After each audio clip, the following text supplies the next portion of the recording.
Whoa. All right. Yeah, we definitely on one take. All right. No need to pump fake and double check today, man. No cool down back in the building. Episode 6. We got a juicy one today, man. But before we get into all that, WenEazy, my co-host, is here. Please say hello to the people. How are you doing today on this lovely Friday when the God? It's pretty cold where I'm at. It feels like literally single digits. But I got the heater on, so we're pretty chill. We're pretty chill. God bless you. I'm not gonna lie. Yeah, I'm pretty sure we talked about this the other day because I was like, yo, this is the trade-off, bro. Like, I'll run from a couple gators. I'm not mad at it. I'll do it. I'll Yeah, let it. it is. It's 9 degrees right now.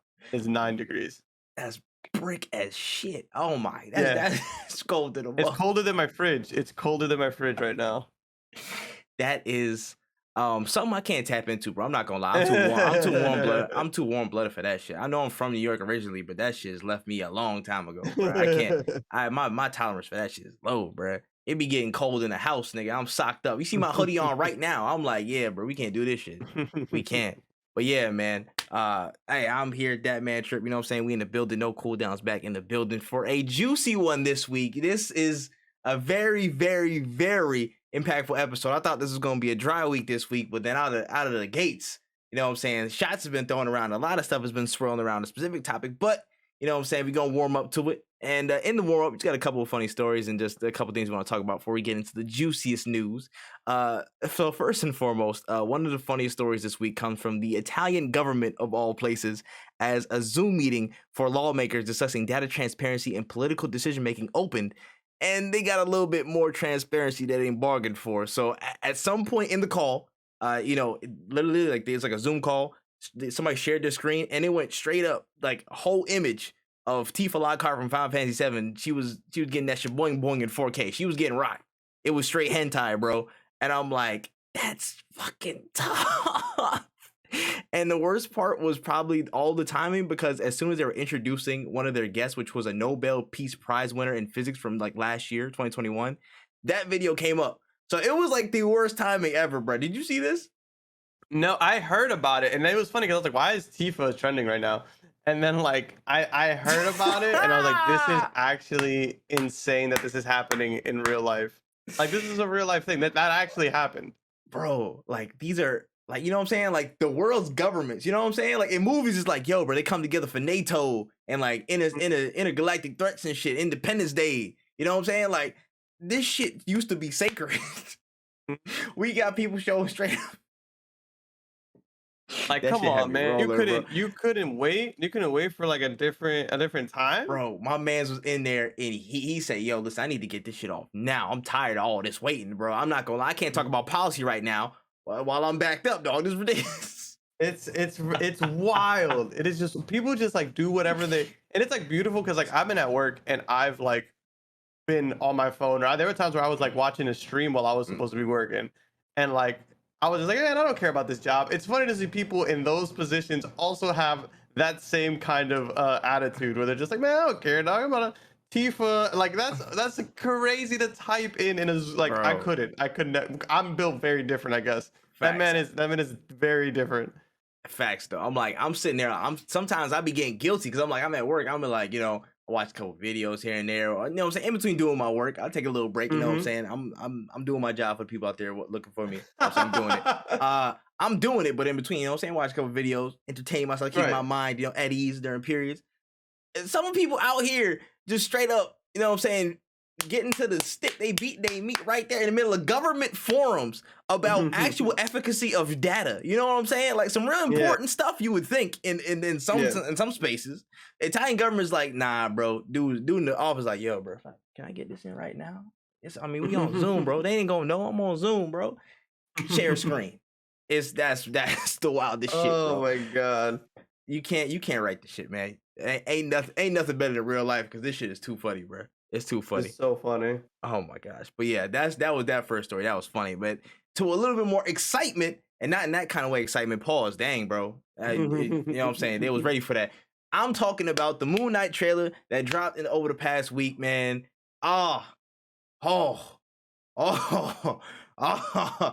Listen, I ain't got no intro or nothing for this one, bro. Like, It's so good. It looks good, man. When you know what I'm saying, for those of y'all that don't know, the Moon Knight trailer did drop. I think it was a part of some drop for what was it, playoff, college playoffs, something like that. It was something an NFL game playoffs. I think it was the beginning of playoffs. Some game with a ball they were scoring or sports something. Ball, One of those. Yeah, one of those. Facts. And then so that full trailer actually dropped. The first full look we get at Moon Knight, Oscar Isaac. It looks ridiculous, bro. What was you thinking about it? So, his name is Oscar Isaac, right? The actor. I love movies. I don't remember names very well. He is a phenomenal actor, and when I saw that he was in it, as somebody who's literally, I can't say never watched any of the Marvel series because I have officially started WandaVision. Yeah. Fight through. That's on TV. It is definitely a show, but like him being in it, I was like, damn, I gotta give it a shot because it's like he's a really good actor and it's a really good premise. So I'm like, all right, you guys got me. Me and Panda were watching it. Can't say that she got through the first 2 episodes. I definitely did. Wish I was more on her side than on that. Like I definitely I'm a trooper. But I'm excited. It looks phenomenal. It looks phenomenal. Like again, we're getting to the point where we're branching off like a lot with the Marvel stuff. So we're diving into like a lot of niche characters, you know what I'm saying? They're gonna have a lot of real cool storylines that a lot of people aren't privy to, or people are getting their first looks. I don't know like an insane amount about you know what I'm saying, Moon Knight, Mark Spector, and all that shit like that. But he has a cool ass story, and he's just a ruthless dude. It's like it gets down to business. It gets gritty. So I'm glad that they're giving this a look. And again, from the trailer, it looks amazing, bro. It looks amazing. Like again, star-studded cast. There was Oscar Isaac was in there. Was it Ethan Hawke? I believe Ethan Hawke was in there, and he's an antagonist. He might have been actually, yeah. I saw him in there. I'm trying to remember if it was Ethan Hawke or the other guy that looks like him, or Kevin Bacon, but I'm pretty sure it's Ethan Hawke. Let me see.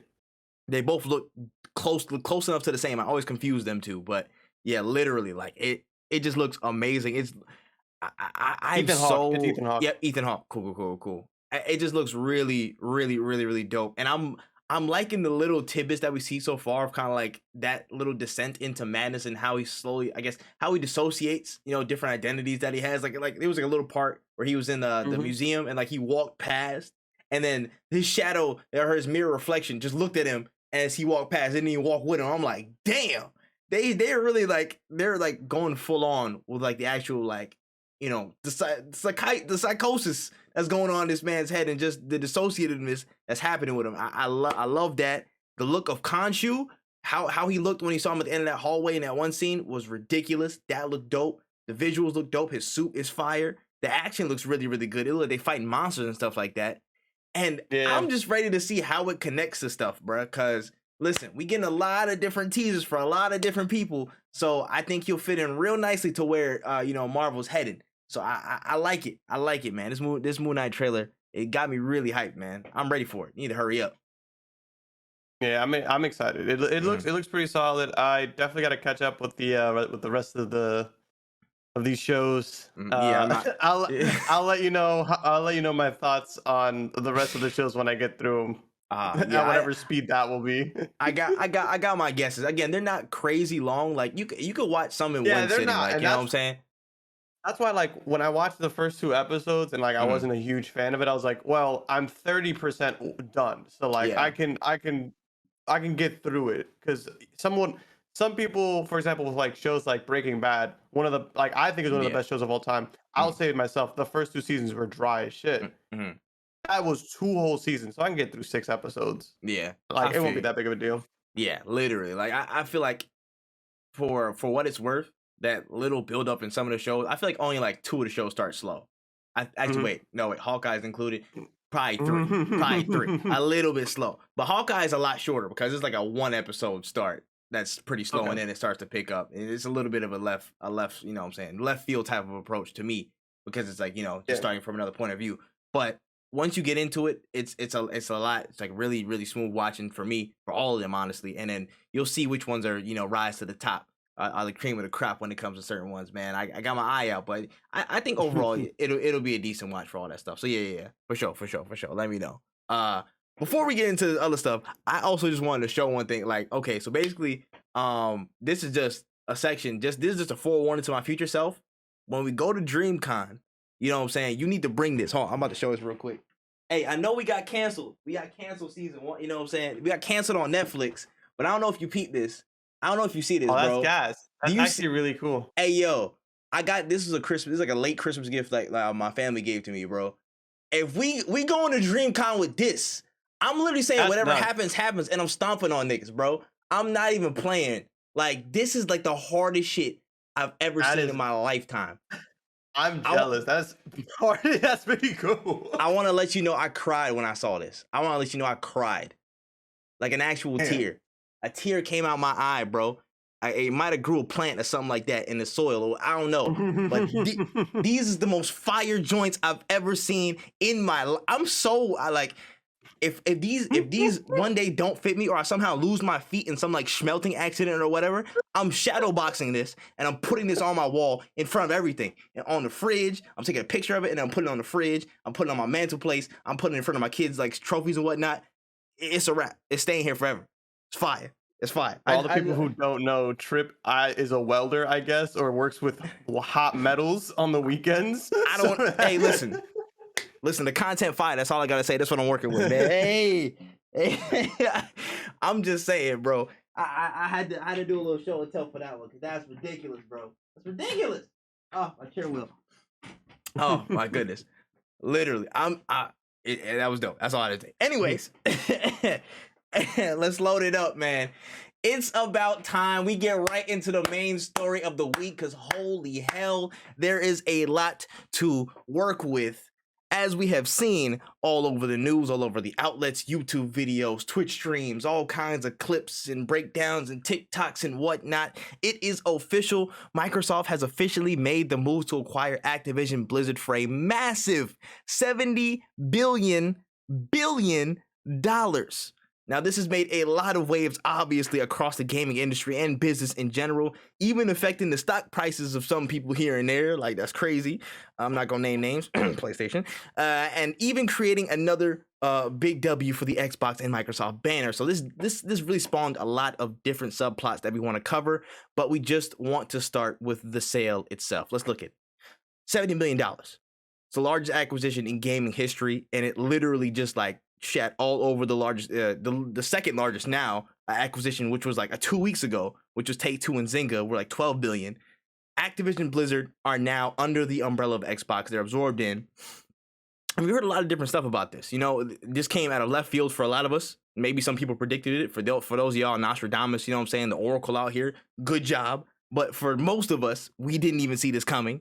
And, you know, we've heard some rumblings about the sale and what was going on. You know, Microsoft came in and approached a really, you know, overvaluation bid. And according to some people, according to the Activision CEO Bobby Kotick himself, Microsoft apparently beat out EA to the sale. You know what I'm saying? He tried to notify other companies to gauge interest, but nobody, I don't think, was going to stack up to the price point that Microsoft put out to buy.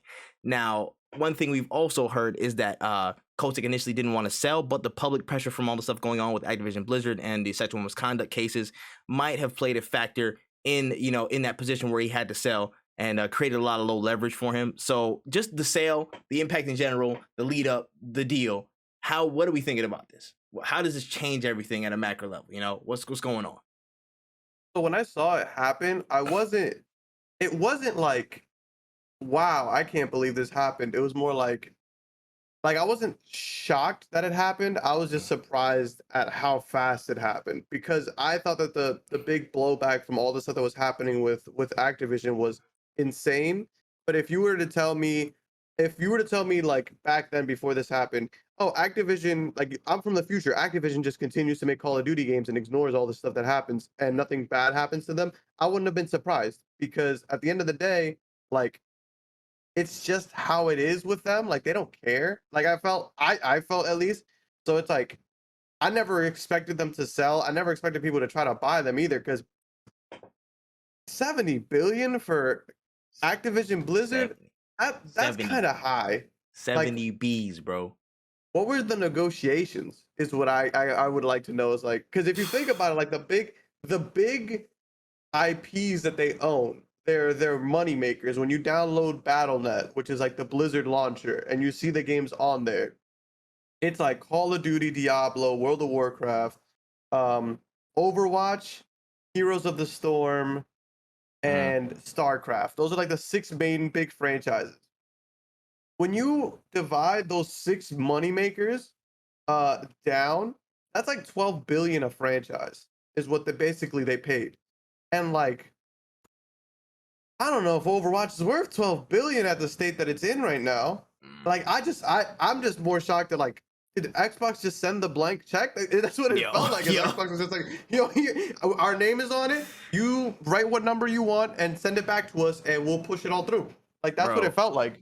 I kind of somewhat agree, but you already know, you know what I'm saying? Microsoft got them, they got that on deck. They can do that. They have the pull to do that. And I feel like, again, especially with a lot of these business deals, you're buying on, you know, the potential of certain products that you have under your product set, you know what I'm saying, for stuff you're looking to acquire. So you're buying in the confidence of what they can provide, not the actuals, you know what I'm saying, not the actual accruals and whatnot, the left, right, and center. There's going to be a lot of a confidence game, and certain, you know, figures and numbers are going to be based on perception. You know, it's going to be a lot of perception based value. So Microsoft's going in, I'm assuming, with the mindset of, yo, listen, they're in a tough spot. If we have the chance to make a big money move here, we can send you this much. You know what I'm saying? We think your brand's worth this much. And again, regardless of all this stuff, the potential that you have in your backlog, the potential you have in your current systems, the games that you have, the franchise that you set up and are making you millions every year, we believe you're worth this much and we can take it to this much. So that's why I feel like they went heavy in with that price point and be like, yo, that's what we're gonna get you, bro. Like off top. And apparently, motherfuckers internally were so shocked. They were like, "Yo, bro, hey, yo, can anybody match this real quick? If they came in so quick, what about everybody else? Yeah, you know what I'm saying? Anybody got an opinion? Anybody want to go? You know, going once, going twice? Anybody? Like, they had to go check somewhere else to see if they can get a better counter offer or something. But when you go in with that big of a number, you literally go, you what is it? Yeah, it's quintuple the greatest, you know what I'm saying, the greatest acquisition up to that point before this was even made. You quintuple the greatest transaction in gaming history. You can't help but just be like, yo, your hands are tied. You can't really do anything. You might as well take the deal. You gotta press the button, bro. You gotta press the button. Howie Mandel's telling you, press that shit. Especially with the blowback that's going on, is like, oh man, we're really getting torn to pieces by everybody. A lot of our stock has dropped. A lot of our player base is probably left by now. And it's like, what's on the horizon for them, really? Like what is their big comeback story? Like Overwatch 2 that we haven't heard anything about. That's not going to bring them back. The next Call of Duty that we haven't heard anything about. Like, what's bringing them? WoW, the game that is no longer and hasn't been the best, hasn't been top MMO for a while. Like, there just isn't. There's no claims to, like, the next saving grace is Diablo 4, and as big as the Diablo community is and as dedicated as they are not going to cap. They're not going to be able to bring back Activision from those depths. And it's just one of those things where it's like, that's why I'm not surprised that they sold. I'm just like, it's more just like realizing, wow, Xbox might be trying to create a monopoly here, is what it kind of feels like. Is like they're trying to become like the Disney of gaming.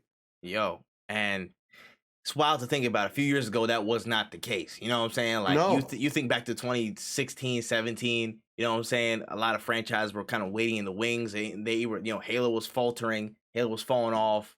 Gears of War wasn't really like, it came out, but then, you know what I'm saying, it's not the same raucous praise that it usually got. The franchises weren't really hitting. First party IPs weren't going as crazy as they are now, you know, or had the momentum to go now. When you think back to that and this, I see that, yo, man, Phil Spencer really had the plan. He just needed the platform, man. He signed the most fucked up deal in the world. He signed he was going crazy. He just needed Microsoft to open up their pockets, and then now he has one of the what is looking to be like one of the strongest, like, publishers of all time, because of all these IPs. Like a ridiculous amount of pull that's happened with, bro. It makes, sometimes it makes no sense in my head that they pulled that money out of wherever, you know what I'm saying, wherever bank that they hit it, you know what I'm saying, but it's there, and I'm like, bro, it's insane. It's insane, man. And the funniest thing is, just speaking to your point earlier about, you know, what was Activision's plan out. That was actually Bobby Kotick, of course, for the guy that he is, what he on. He literally said that one of the kind of the reasons behind the sale was like, Overwatch 2 is still a little bit behind the development, hasn't really came out. Call of Duty hasn't sold as well this year, and certain things are backtracking in development reasons that there really isn't a way out. And I'm like, in a small way, I'm like, for the company as a general, I'm like, okay, cool, I understand, but y'all should have had a better plan in the pipeline to actually, raise your price. What are we gonna do if Microsoft didn't come in? But but that was a clear deflection for him, because I'm like, bro, you know why the hell you in trouble? You know why your ass in trouble. You need to stop capping. You need to stop capping for the gram. You need to be real. What's going on? All the sexual misconduct stuff you've been trying to get on your ass for. Like, that was a clear deflection. But there is merit in what you were saying with that point of just, like, there's not really what can raise them out of the depths. What can like stop the slide that they were going down and continue to go down right now. Yeah, it's insane, because it's like, well, and what sucks about it is that like Activision, like again, the thing about Activision, as a fan of Overwatch, as somebody who grew up with Call of Duty, I just always felt like these motherfuckers didn't care. So like again, if when this shit dropped and like when they got sued and when all this shit was happening, I was just like, oh man, Activision is gonna not say shit and keep doing what because that's all they've done is just not say shit and continue to do what they do. So when the fact that they sold, I was like, wow, that's crazy, because I honestly expected them to not sell, keep making Call of Duty games. Yeah, and just keep moving. But like, I guess we'll see how this affects Activision in the long run. Yeah, it's gonna be really interesting to see, but I think it will be a net positive, and we'll get into some of those reasonings later in like one of the other subtopics. But from what I'm seeing, again, Xbox seems like a brand that actually, is trying to pick up steam. There's a lot of intentionality behind what they're doing. So I fully believe that, this stuff that they're doing, especially with this acquisition, it's not going to be, oh yeah, we just need y'all under these services. You know what I'm saying? I feel like they're coming in with a clear plan to try and, really revitalize and clean up a lot of the stuff that's happening with Activision to make it more profitable for the whole Xbox side. So this shit ain't in vain. This ain't like, saying spending funny money just because. I Phil Spencer's got a plan. You know what I'm saying? I feel like, Phil Spencer, the Xbox team, they got a plan, because they wouldn't be doing this shit for no reason. You know what I'm saying? They wouldn't be dropping all this money, making the largest acquisition in gaming history for no reason. So, we'll talk about it, man. We'll talk about it. But speaking of, losers that don't want to sell, let's talk about it, man. Let's talk about it. So, as confirmed by several outlets, Bobby Kotick will remain as the CEO of Activision Blizzard, as the entire entity now rolls up to Microsoft Gaming. CEO Phil Spencer, there hasn't been any immediate removal of Kotick as head of Activision. So for now, he is staying. But despite that, there have been a lot of rumblings that Kotick is expected to leave his post after the deal has fully closed and the transition has been done. Now, considering, the payouts, which we can get into in a minute, for him actually leaving, it seems like that's probably the most likely route. You know what I'm saying? Some people were getting real mad off the rip, because like, yo, why is Kotick not gone? Why is he not gone? And I understand. It just happened. And exactly. I'm like, bro, this happened today. But I get into that a little bit more, man. But yeah, thoughts on Kotick staying, the public reaction to him still being CEO and offering a lot of comments as he does with this stuff, man. What's going on with Kotick? Man, they should, like, again, motherfucker who doesn't care is him. Like, he did this, he came in, all this shit happened under him, didn't really do anything to stop any of it. Sells the company after motherfuckers see, hey, this motherfucker doesn't care. And now he's like, he's just gonna lay low until he takes until that he looks at that Wells Fargo or that Bank of America app and it opens up and he's like, oh, there's my 10 billion. Yeah, all right, I'm gonna see you guys later. I literally have more money than any of you guys will ever need to any more money than 3 generations of my family could possibly spend. So I'm out of here. You guys have a good time making these little games or whatever the fuck y'all do, and I'm gonna go fish forever. Like, he doesn't care. You think like, do you think actually this is a really interesting point, because this actually just happened today. I've totally forgot to bring this up, but if I'm not mistaken, the developers at Raven are trying to unionize. Yes, now I saw that as well today. And I'm just like, and that's insane to me, is that like you can have somebody like him still, like, we're not still in power, because the thing is that like it's not like Xbox signed the paperwork and it's like, all right, we've acquired you. Good to go. Pack up your shit. You're fired. Like they can't just do that because he could easily then be like, all right, I'm deleting all the files that you'll need. Boom. What are you gonna do? Fire him? Like he doesn't like you gotta like make a deal with the devil in a sense. Like you gotta play to their with them. But like I hope and pray to God that they change shit there because one would only hope that that's what would happen. But again, if Xbox did it, like if Activision was still shitty, like like what's gonna happen?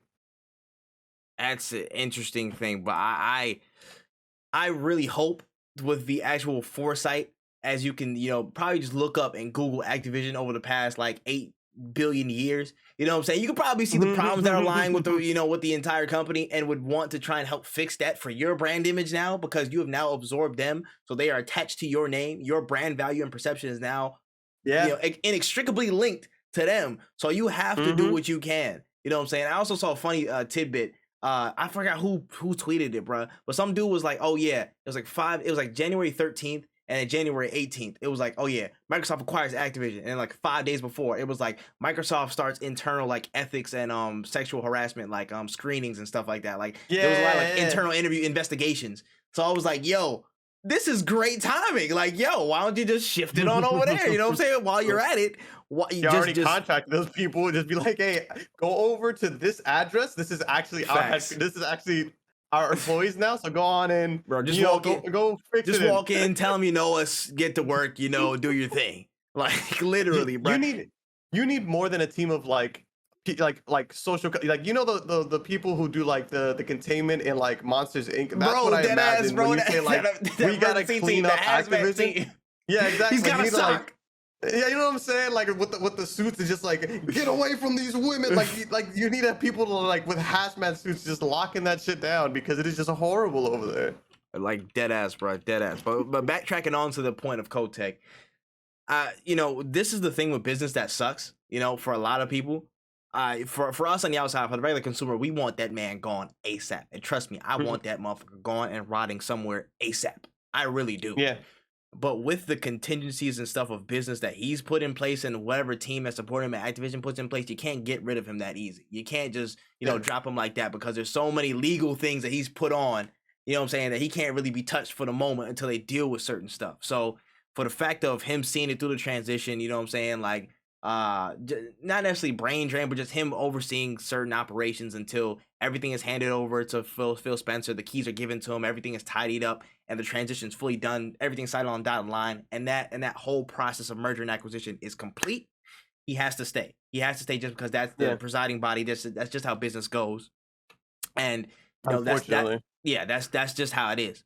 But usually how these things go with mergers and acquisitions, if you're coming into a company that isn't going through major reshuffling itself, most of those people usually get reassigned, fired, or or promoted somewhere in some roles, depending on what the company that's doing the absorbing is actually looking at. So the most likely case is Kotick is not gonna be there next to Phil Spencer like, hey, come on up, buddy. Let's talk business. No.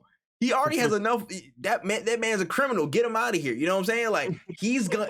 As soon as we get the all the legal tape and stuff out of the way, Kotick's most likely gonna be gone. But we just have to see it through this transition period. You know what I'm saying? And again, with this, it's a lot of legal proceedings that we have to make sure are tidied, so no extra money gets lost. You know what I'm saying? So the proper stuff is going to the proper places, and you do your due diligence on that side. So there's no mix-ups or ifs, ands, or buts about anything. He's gone. And two, it's the money side. So I'll literally give you the number. So basically, right here in this tweet by Steven Totilo from about June 23rd, 2021. This is, I believe, a part of Bobby Kotick's, a couple of release clauses and stuff that's a part of, I guess, some type of financial statements. I'm assuming that give income statements of all the top executives at Activision Blizzard. This is from Steven Totilo again. I'll jump right to the category. Potential payments upon termination or change of control to Robert Kotick. So we'll go right here to this last column. As a matter of fact, I'll get you through. They have death, disability, termination without cause of employment, and termination by change of control. So, there's a lot of different payments and stuff. And now that it's been added, there was an addendum, of course, with the acquisitions or change of control, which falls under that. The very last one, which is the largest pay category, he would get a whopping 292, 970, 341 million US dollars. So I'm just saying, Microsoft are definitely within their rights to give him this money to get the hell out of here. But they're not going to mess up anything to make sure he gets no penny more. He's not going to get a penny more. You know what I'm saying? The sad thing about this is he walks away with that money. And that pisses me off because that's the unfortunate side of the corporate world and everything. If people are terrible and you know what I'm saying, but they still follow whatever, legal bounds of their operation or company, they still walk away with a paycheck. That sucks.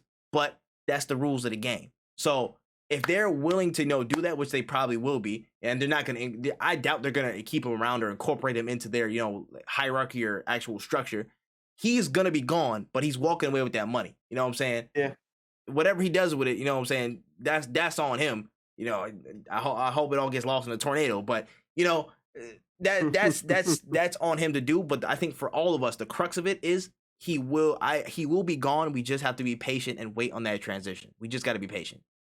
Yeah, it's definitely, and people have been saying this for years. It's definitely a systemic thing. It's not like it's something that we can't as much as I would love for him to be packing up his box when he's leaving on his last day and then walking into the back of a police car. As much as I would love for motherfuckers to get some kind of responsibility, it might not happen. But the solace is the small glimmer of hope is that hopefully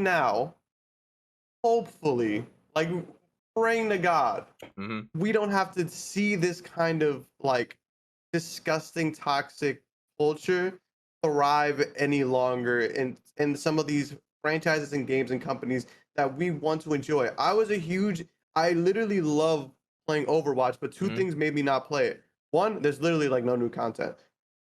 But the more important one, because I used to play it on stream too. If you've been in my stream long enough, you know that I used to have multiplayer Mondays was Overwatch day.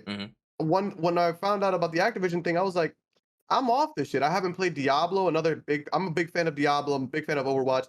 Call of Duty, Heroes of the Storm, I like more than Call of Duty. There's some franchises there that I truly do enjoy, but at one point I just said, fuck all this shit. It's just not worth it. It's just really not worth it. Facts. And again, I'm kind of in the same boat. There's some I was in the mindset of if Activision died, I'd be like, yo, that's crazy. To me, yeah, you know what I'm saying? To me, it wasn't that crazy. For me, I haven't played Call of Duty or Warzone in it's probably been 6 months, maybe 5-6 months. It's been a long time. It's been a long ass time. So I was in the standpoint of all the shit they doing, I don't need to, be a part of that stuff. I got other games to play anyways. You know what I'm saying?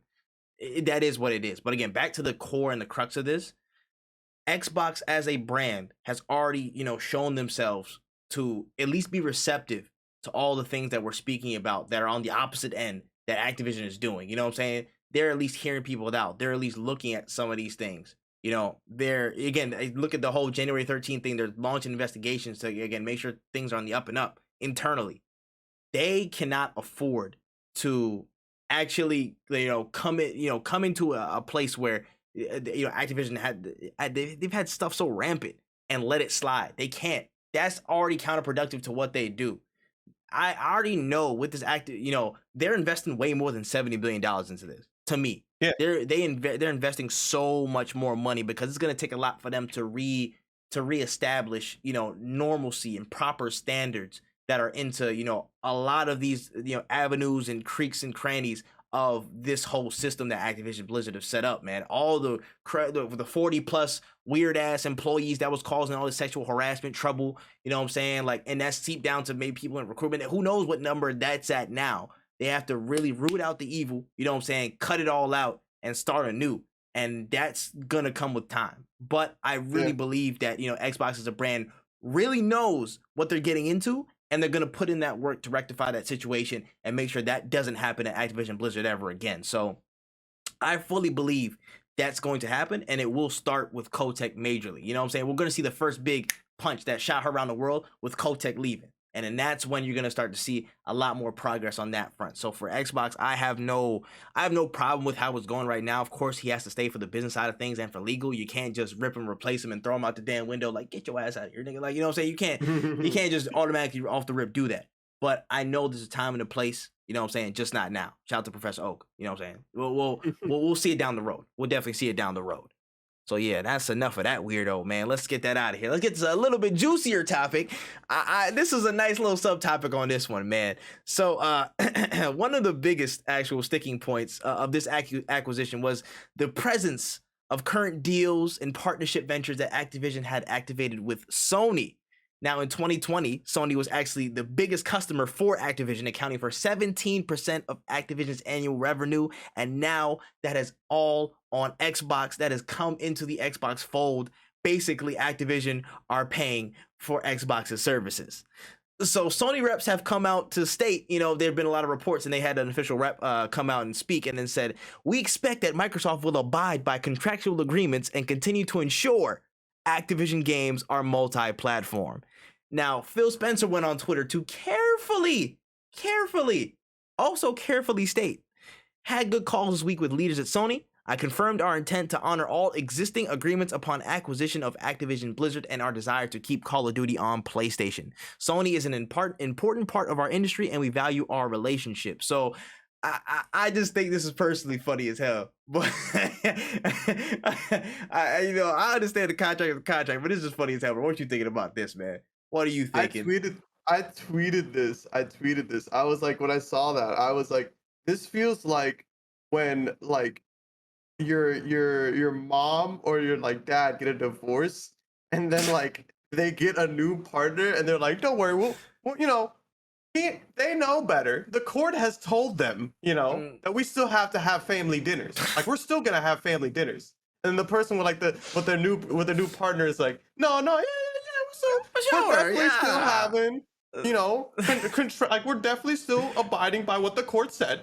Family dinners will definitely still happen as many times as they need to happen. You know, like let's come on now, like I'm not a terrible person here.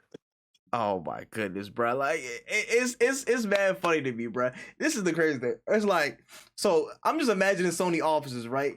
Like the news breaks, they're like, "Yo," like they see the news, they're like, "Yo, Activision, who? Xbox, motherfucker? Don't we do most of our business with them, motherfucker? Yo, what?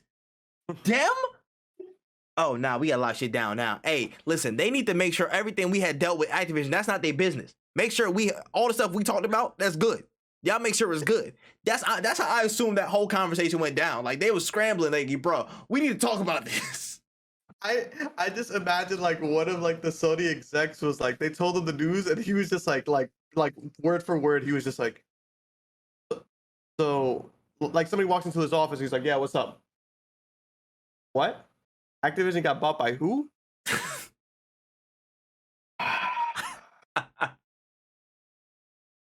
Can they even do that? Like, is that legal? What's going on? What's the number for Phil? No, our Activate Phil. Oh, you just sold? Like, wow, a few people call you out, and you guys just turned pussy, huh? All right, whatever. I gotta get back to work, to my job. Hopes to see you have one later. And then just like click, and then you're just scrambling. Said, see you later, Bob. See you later. By the way, should I change your email to @Xbox now? Oh, like, is it an Outlook now instead of a Gmail? It's an Outlook. I'm about to say, I'm gonna give you a Hotmail, you old motherfucker. I'm dead, bro. Like, yo, literally, like, I know that had to hurt. That had to sting a little bit, man. That had to, you know what I'm saying? And again, this statement feels like, yo, it's like a real like press. It's like, bro, you need to make sure you don't step on any of our bounds and our dealings right now. That's what that felt like to me. So, you know, and again, the wordsmithing from Phil Spencer's like, yo, listen, anything contractually obligated, of course we're gonna abide by. We would never, you know what I'm saying? We would never even hope to, you know what I'm saying, do this stuff. You're such an important place in our industry, man. I'm coming for your ass. Wait till them shits break. Wait till them shits expire. I'm on your ass. That's what that felt like to me. That's what I felt like, you know what I'm saying?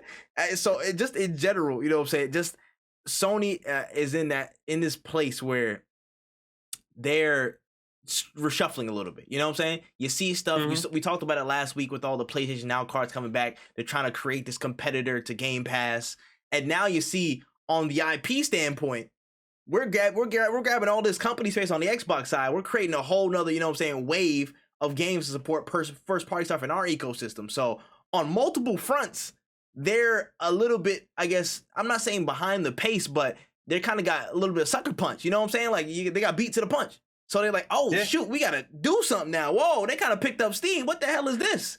They're starting to realize that, oh, it's not a game no more.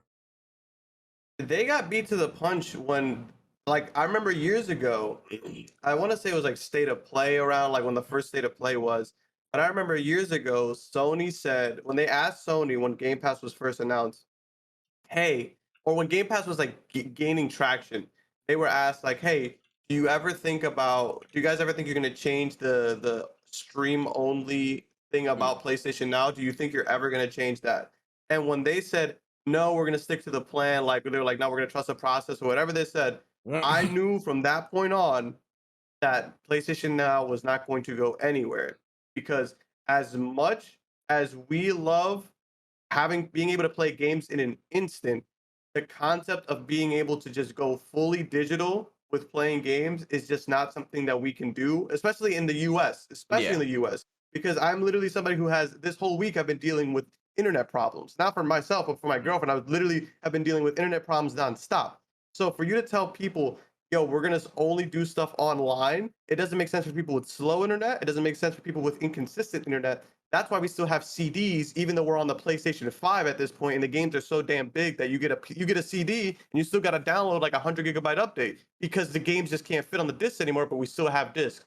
Why? Because internet just isn't to the point where y'all thought it was going to be at. And now you guys are backtracking because Xbox is doing it the normal way that everybody's used to, and now PlayStation Now is just dead in the water essentially, because like I don't know not one person with the PlayStation Now subscription. I used to be the one person people knew with the PlayStation Now subscription. I don't even own it anymore because I can't, bro.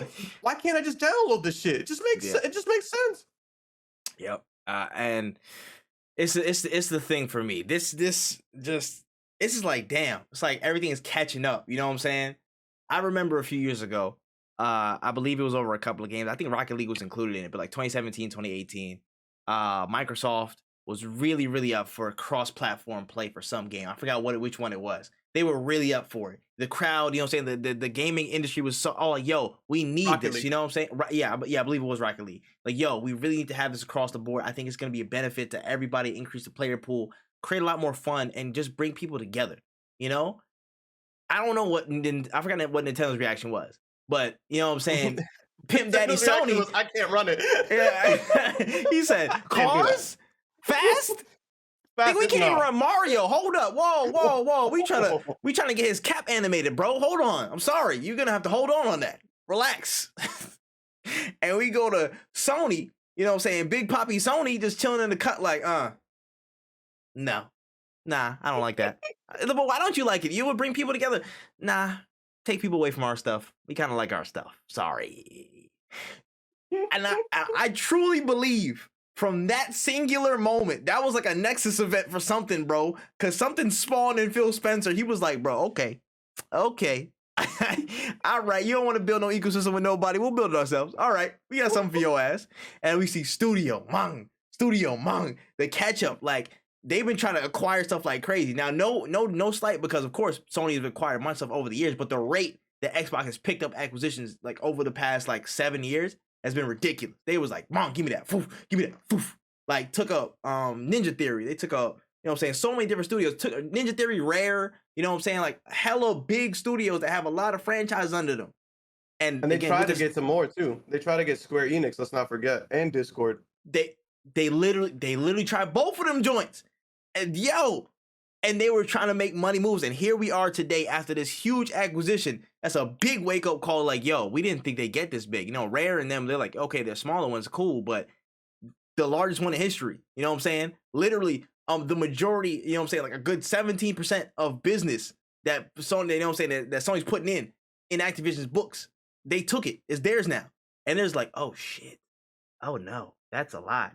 And so it's kind of like, dang, bro. I feel like Phil Spencer trying to make him kiss the ring a little bit, bro. It's like, yeah, man. Hey, listen, we never do that to you, okay? You know, we know where we've been. We never do that to you. But as soon as that date comes, it's a fucking wrap. Like he ready to flip the switch. Let's not forget, because like there's still games that are being released now from like Bethesda, like Deathloop, for example. That Yes. game is only on if I'm not mistaken, it's only on PlayStation and PC, right? I don't think it's on Xbox. It might be on Xbox now, but if I'm not mistaken, I thought it was not a PlayStation exclusive, but a time release. Like if I It was could be wrong. I believe it was a time release, but I think it is on Either that, Microsoft Windows. Yeah, I see Microsoft Windows. Hold on. okay. So maybe I was thinking of it because I was thinking to myself like, why isn't Deathloop on Game Pass? Because all the Bethesda games are on Game Pass. Maybe that's what I was. Maybe that's what I'm thinking of. It was a PS5 exclusive. Yeah, it was just timed exclusivity. That's what I thought. So that is a Bethesda game that is a company owned by Microsoft that was a timed release. Yeah. And it's because under contract, it is another PlayStation 5 exclusive. Tokyo, I cannot remember the name of it, but it's that Tokyo game that's like first person. That's gonna be on PlayStation 5. Ghostwire. That's made by a company that's owned by Microsoft as well, because that's also under contract. Yep. So we're not going to see the effects of this acquisition of Activision maybe for another 2 years, but I agree. There will be these. This is huge for what will happen years down the line.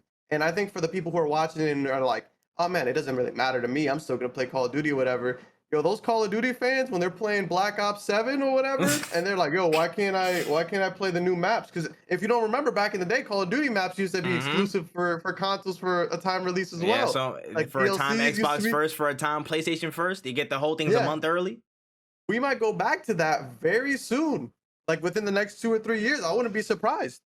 Listen, it's really, really up in the air, but I just found it very funny that PlayStation had to come out and publicly say that. You know what I'm saying? Like they had to make sure that y'all knew. And then Phil Spencer was real calm, like, yeah, you know what I'm saying? We'll honor the stuff that they had. You know what I'm saying? Don't worry, we got plans though. We got plans. We'll see y'all. We'll see y'all in a few. It's just hilarious to me that exchange happened, and it just kind of details, I think, what will be a lot of reshuffling and a lot of reevaluation for so many deals and existing partnerships and whatever that Activision has, bro. Because again, as much as we don't or might forget to see it, Activision still has a lot of pull and a lot of deep connection to a lot of stuff in gaming. So that reshuffle to fully be under the Xbox banner is gonna move some pieces, man. It's gonna move some plates. So we just got to be wary of that in the next couple of years as we see it come down the line, man. It's gonna be a lot. It's gonna be a lot. And speaking of changes, speaking of a lot of shifts and moves, man, let's talk about the Golden Boy, man. So let's get into it. Another report that also stemmed from this whole debacle and ordeal. According to some reports from Bloomberg, there have already been executive conversations going on concerning the status of cornerstone Activision IP Call of Duty. We're hearing that some upper-level talks have revolved around ending the annual release of Call of Duty and potentially extending development cycles. While nothing was confirmed, insiders are saying combos are definitely happening now. So we're already seeing stuff rolling.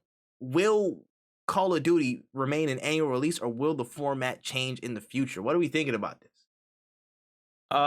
If it changes in the future, I could see like one of these Call of Duty companies, because that's the thing that like when I saw that big graphic where they were like, these are all the companies we've acquired by buying Activision, and it was like 8 companies, and then it was like 4 of them were Call of Duty companies. Like 4 of them only made Call of Duty games because they wanted to make annual releases, and game development time has increased dramatically since they started. That like now they have 4 Call of Duty companies. If that happens where they stop doing it a yearly, some of those might close down. But I hope they don't, because honestly, every Call of Duty I've played has needed more time in development. And every single one of these companies gets like 3 years. Some of them get less. Some of them get less time, because I know like I can't remember which one of the companies always needs to get like an extension. So like another company will push their game out first so that they can keep working on theirs. I feel like it's Sledgehammer or something like that. I think it's Sledgehammer. I think every person who like sees it, Sledgehammer. I'm not gonna Call of Duty game. You know what I'm saying? Y'all had a good one. I forgot which one, but you know what I'm saying? Y'all had a good one. But like, I would love for all of them to get more time, because I think the quality of the game would just improve. As a person who is not a big fan of the fact that their Call of Duty games are half a terabyte big, I think with more time, maybe they can compress some of the stuff because Please, that was a oh big my issue. goodness. If Microsoft can teach these niggas how to compress files, bro, They they don't know would what a zip literally, file is. their stock would go astronomically high, bro. Their actual brand perception would go up so much. I don't know why that's my buzzword of the day, bro. But just their brand would go up so much just for the file compression, please. You know what it's like when my friend was like, "Yo, get on Warzone." All I had was Cold War. They were like, "Get on Warzone." I was like, "All right." I'm like, "I'll download I'll play Warzone." So I click on Warzone. They're like, "You need to download Warzone." I was like, "I need to download Warzone. Is this not already in the 250 gigabytes of stuff that I have?" And they were like, "No, you got to download it." I was like, "All right, what is it, like 20 gigabytes at the most for 250 gigabytes for a game mode that?" And I'll list you the things that aren't in this, like the things that are in Warzone that aren't in regular Call of Duty Yeah. is the map and the vehicles and the gulag. You're telling me that's 250 gigabytes because we use the same guns. Mhm. It's not like we're using anything. It's the same stuff. We're playing Yep. Call of Duty just on a big map. And they're just like, nah, that's literally the size of an entire Call of Duty game. So then I'm just sitting there. I'm like, yo, did y'all just copy this? Did y'all just copy this game and paste it over and then develop Warzone? Bro, Why not just pull control the Z, stuff over? control V, you know what I'm saying? Use some mask in there, get that over there, paste this right Like, here. their optimization for these games is horrible. At one point, also people true. who owned PS5s couldn't have all of Call of Duty on their PS5s Yep. on launch because you couldn't increase the space. And that was like the first time that Call of Duty was like, wait, you want us to go fix stuff? We don't have time to fix stuff. We got to keep making more stuff. Like, no, they need time because these games suck. I mean, I can say this because I'm not a Call of Duty fan and I don't really care about Call of Duty as much. Mm. I'm not a big fan of them because of this downgrade, because you guys want to make money and not make good games. I can speak. Even though I haven't played it in a little bit, I'm still at heart. I think Call of Duty it's a good franchise. It's done a lot of, it's a lot of they've done a lot of innovative things. They did a lot of good, but of course over the past few years, y'all fallen very, very far off the mark, in my opinion. You know what I'm saying? Modern Warfare 2019, I think it was pretty good, but still, it feels like things are missing and those development cycles aren't helpful because y'all rush, you know what I'm saying, or things aren't done and y'all still push it out anyways because of the timeline. Y'all don't have, you know what I'm saying? They had that pressure, you know what I'm saying? They have the pressure of, okay, we have to be the breadwinner, you know what I'm saying, in this organization. Call of Duty's that cornerstone, the pinnacle of Activision. We have to be out there every year, you know what I'm saying? All their execs is like, yo, we got to be there year on year because people won't mess with us if we don't, not show up for a year or whatever. We have to do this. And that's the business model that they subscribe to because it makes them the most money. That's what they were on. But I think it should be a welcome change to really switch up the model. You know what I'm saying? Keep Warzone, in my opinion, keep Warzone as a rolling update thing where you can, have it as a constant across, all platforms or whatever. But then for the actual mainline Call of Duty titles, that's when you give everybody about 4 to 5 years, work on a good Call of Duty that's innovative, that builds on each other so you can constantly look at, well, okay, what's this build? How can we take it to the next step with the next Call of Duty release? How can we have this in a good window? You know what I'm saying? Like, have a good gap, maybe like a year and a half, 2 years between Call of Duties. Give people space to develop and really iron out these gameplay details because that's where we'll see, the difference and that jump back to form.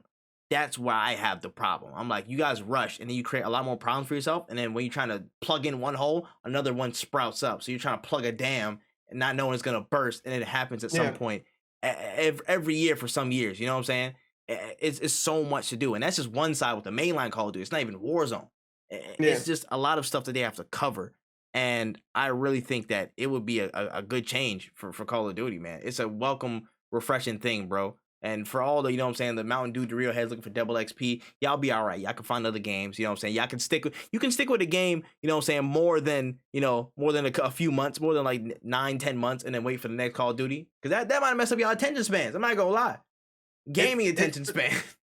You know what I'm saying? And the thing is, it's like, if you gave one of the studios, it's like, hey, you three studios, you guys are gonna go make Call of Duty games. Take your time. This studio right here, you guys are just gonna worry about making Warzone better. You guys are just Warzone. You're gonna integrate the stuff that the other companies make into the game, but you're gonna focus on keeping this game relevant, because with game like Warzone back in the day with Call of Duty, you had Call of Duty and then you just played it until the next one came out. Yep. And some people would play that one until like the one after that came out. I know when I got Black Ops 3, I don't think I bought whichever one was that Infinite Warfare that came after that. I didn't play that one. I played the one after that because I like Black Ops. So like with Warzone, you have now a game that has now, because it's went from Modern Warfare to Cold War. You have and now Vanguard. You have a game that is literally consistently out. You don't have to worry about not releasing a game this year because you already have a game out. If you guys really think, man, we're not gonna be able to make it this year with a new Call of Duty game, cool, push it back. Like, tell the team that's working on Warzone, yo, it's your time to shine. This is Warzone year. You need to start pushing shit out. Mm-hmm.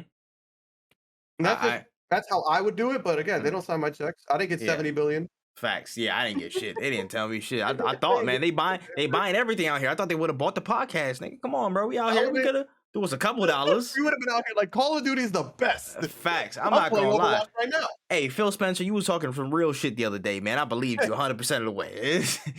Like, Sony will be all right. Yeah. Who even plays Horizon? What? That's a character in Apex. Push on, bro.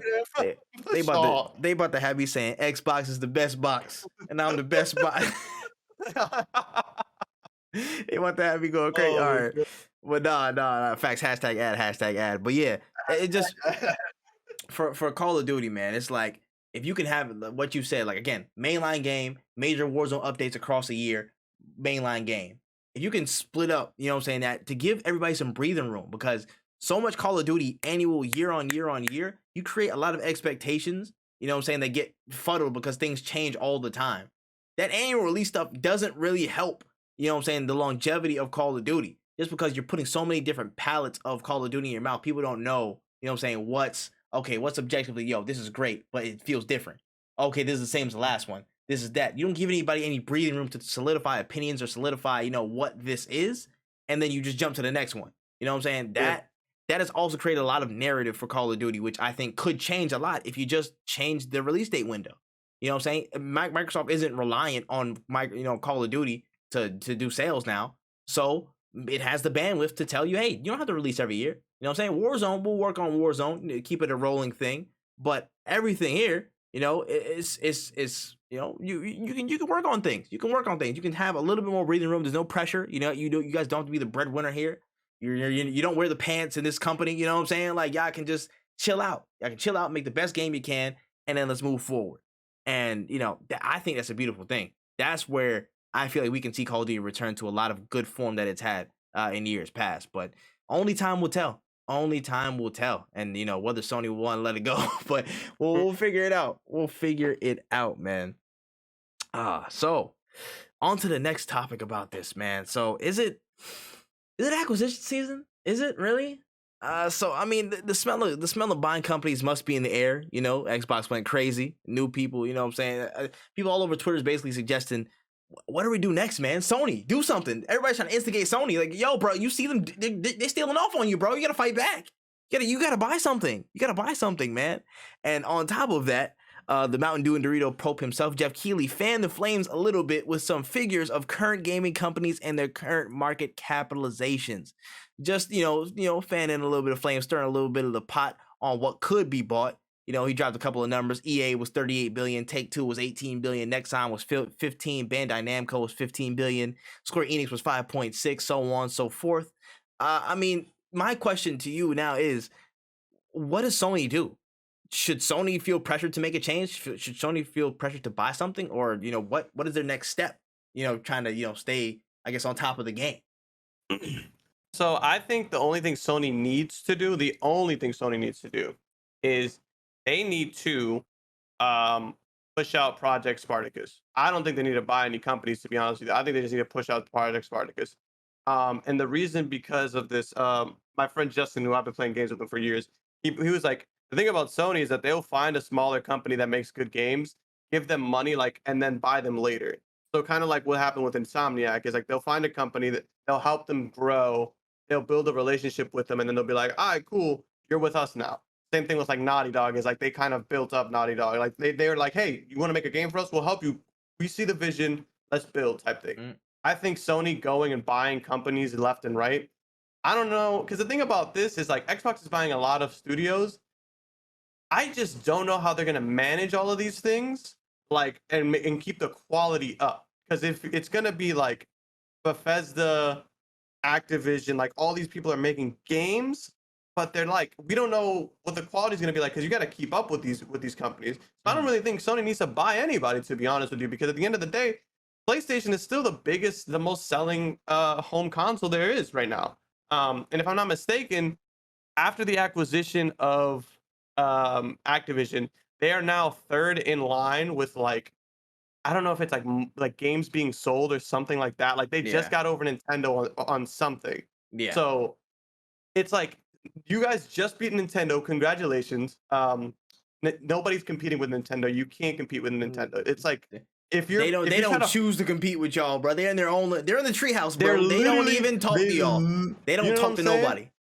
If you ask Nintendo to fight you, they're gonna pull out a chessboard and be like, "This isn't what hey, I asked you to fight me." And it's like, I make the rules here. You don't get to do anything here. I have the power. So they gonna like, say, they gonna say wahoo 3 times in your face. You're just gonna you know get what I'm confused and saying? walk off, bro. Like, you know what I'm saying? It's Like, not the all right. same. You don't subscribe to the same things here. Like, Facts. so when I see things like Sony doesn't need to really acquire anybody because they make really good games and they have a crazy backlog. Again, like if you go through the PS Now backlog, there have been times where I'm like, damn, I want to play Azura's Wrath. Yo, that was such a good ass game. Or I want to like the Ninja Gaiden games are really good. Those, and you can get Ninja Gaiden everywhere. Like they have gas and they have a lot of stuff in the reserve. Like with that right now, Sony just feels like a sleeping giant to me personally. I just feel like Sony's kind of just like on this.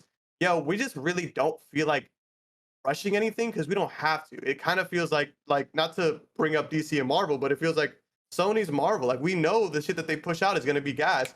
DC, they're trying to catch up, and that's what it feels like right now. Is like Xbox is trying to catch up, and even if for some reason COD became a console exclusive on Xbox, I don't think it would hurt Sony as much as we all think it would. We'd be like, "Whoa, they lost Call of Duty. Xbox is on top." It's like, yeah, but they're gonna release a banger fucking game that everybody's gonna fucking get tattoos about, and they're gonna love to death. And whenever the next game drops, they're gonna buy a console because they're like, "Yo, I want to play this banger ass fucking game," and it's not on Xbox. That's kind of just what it comes down to. Is like Xbox is buying and acquiring these companies, but Sony's like quality just it doesn't really drop. It's just really good. Like I can't think of a Sony game that I really didn't like that wasn't like a third party game because it's like if they bought Bethesda, great.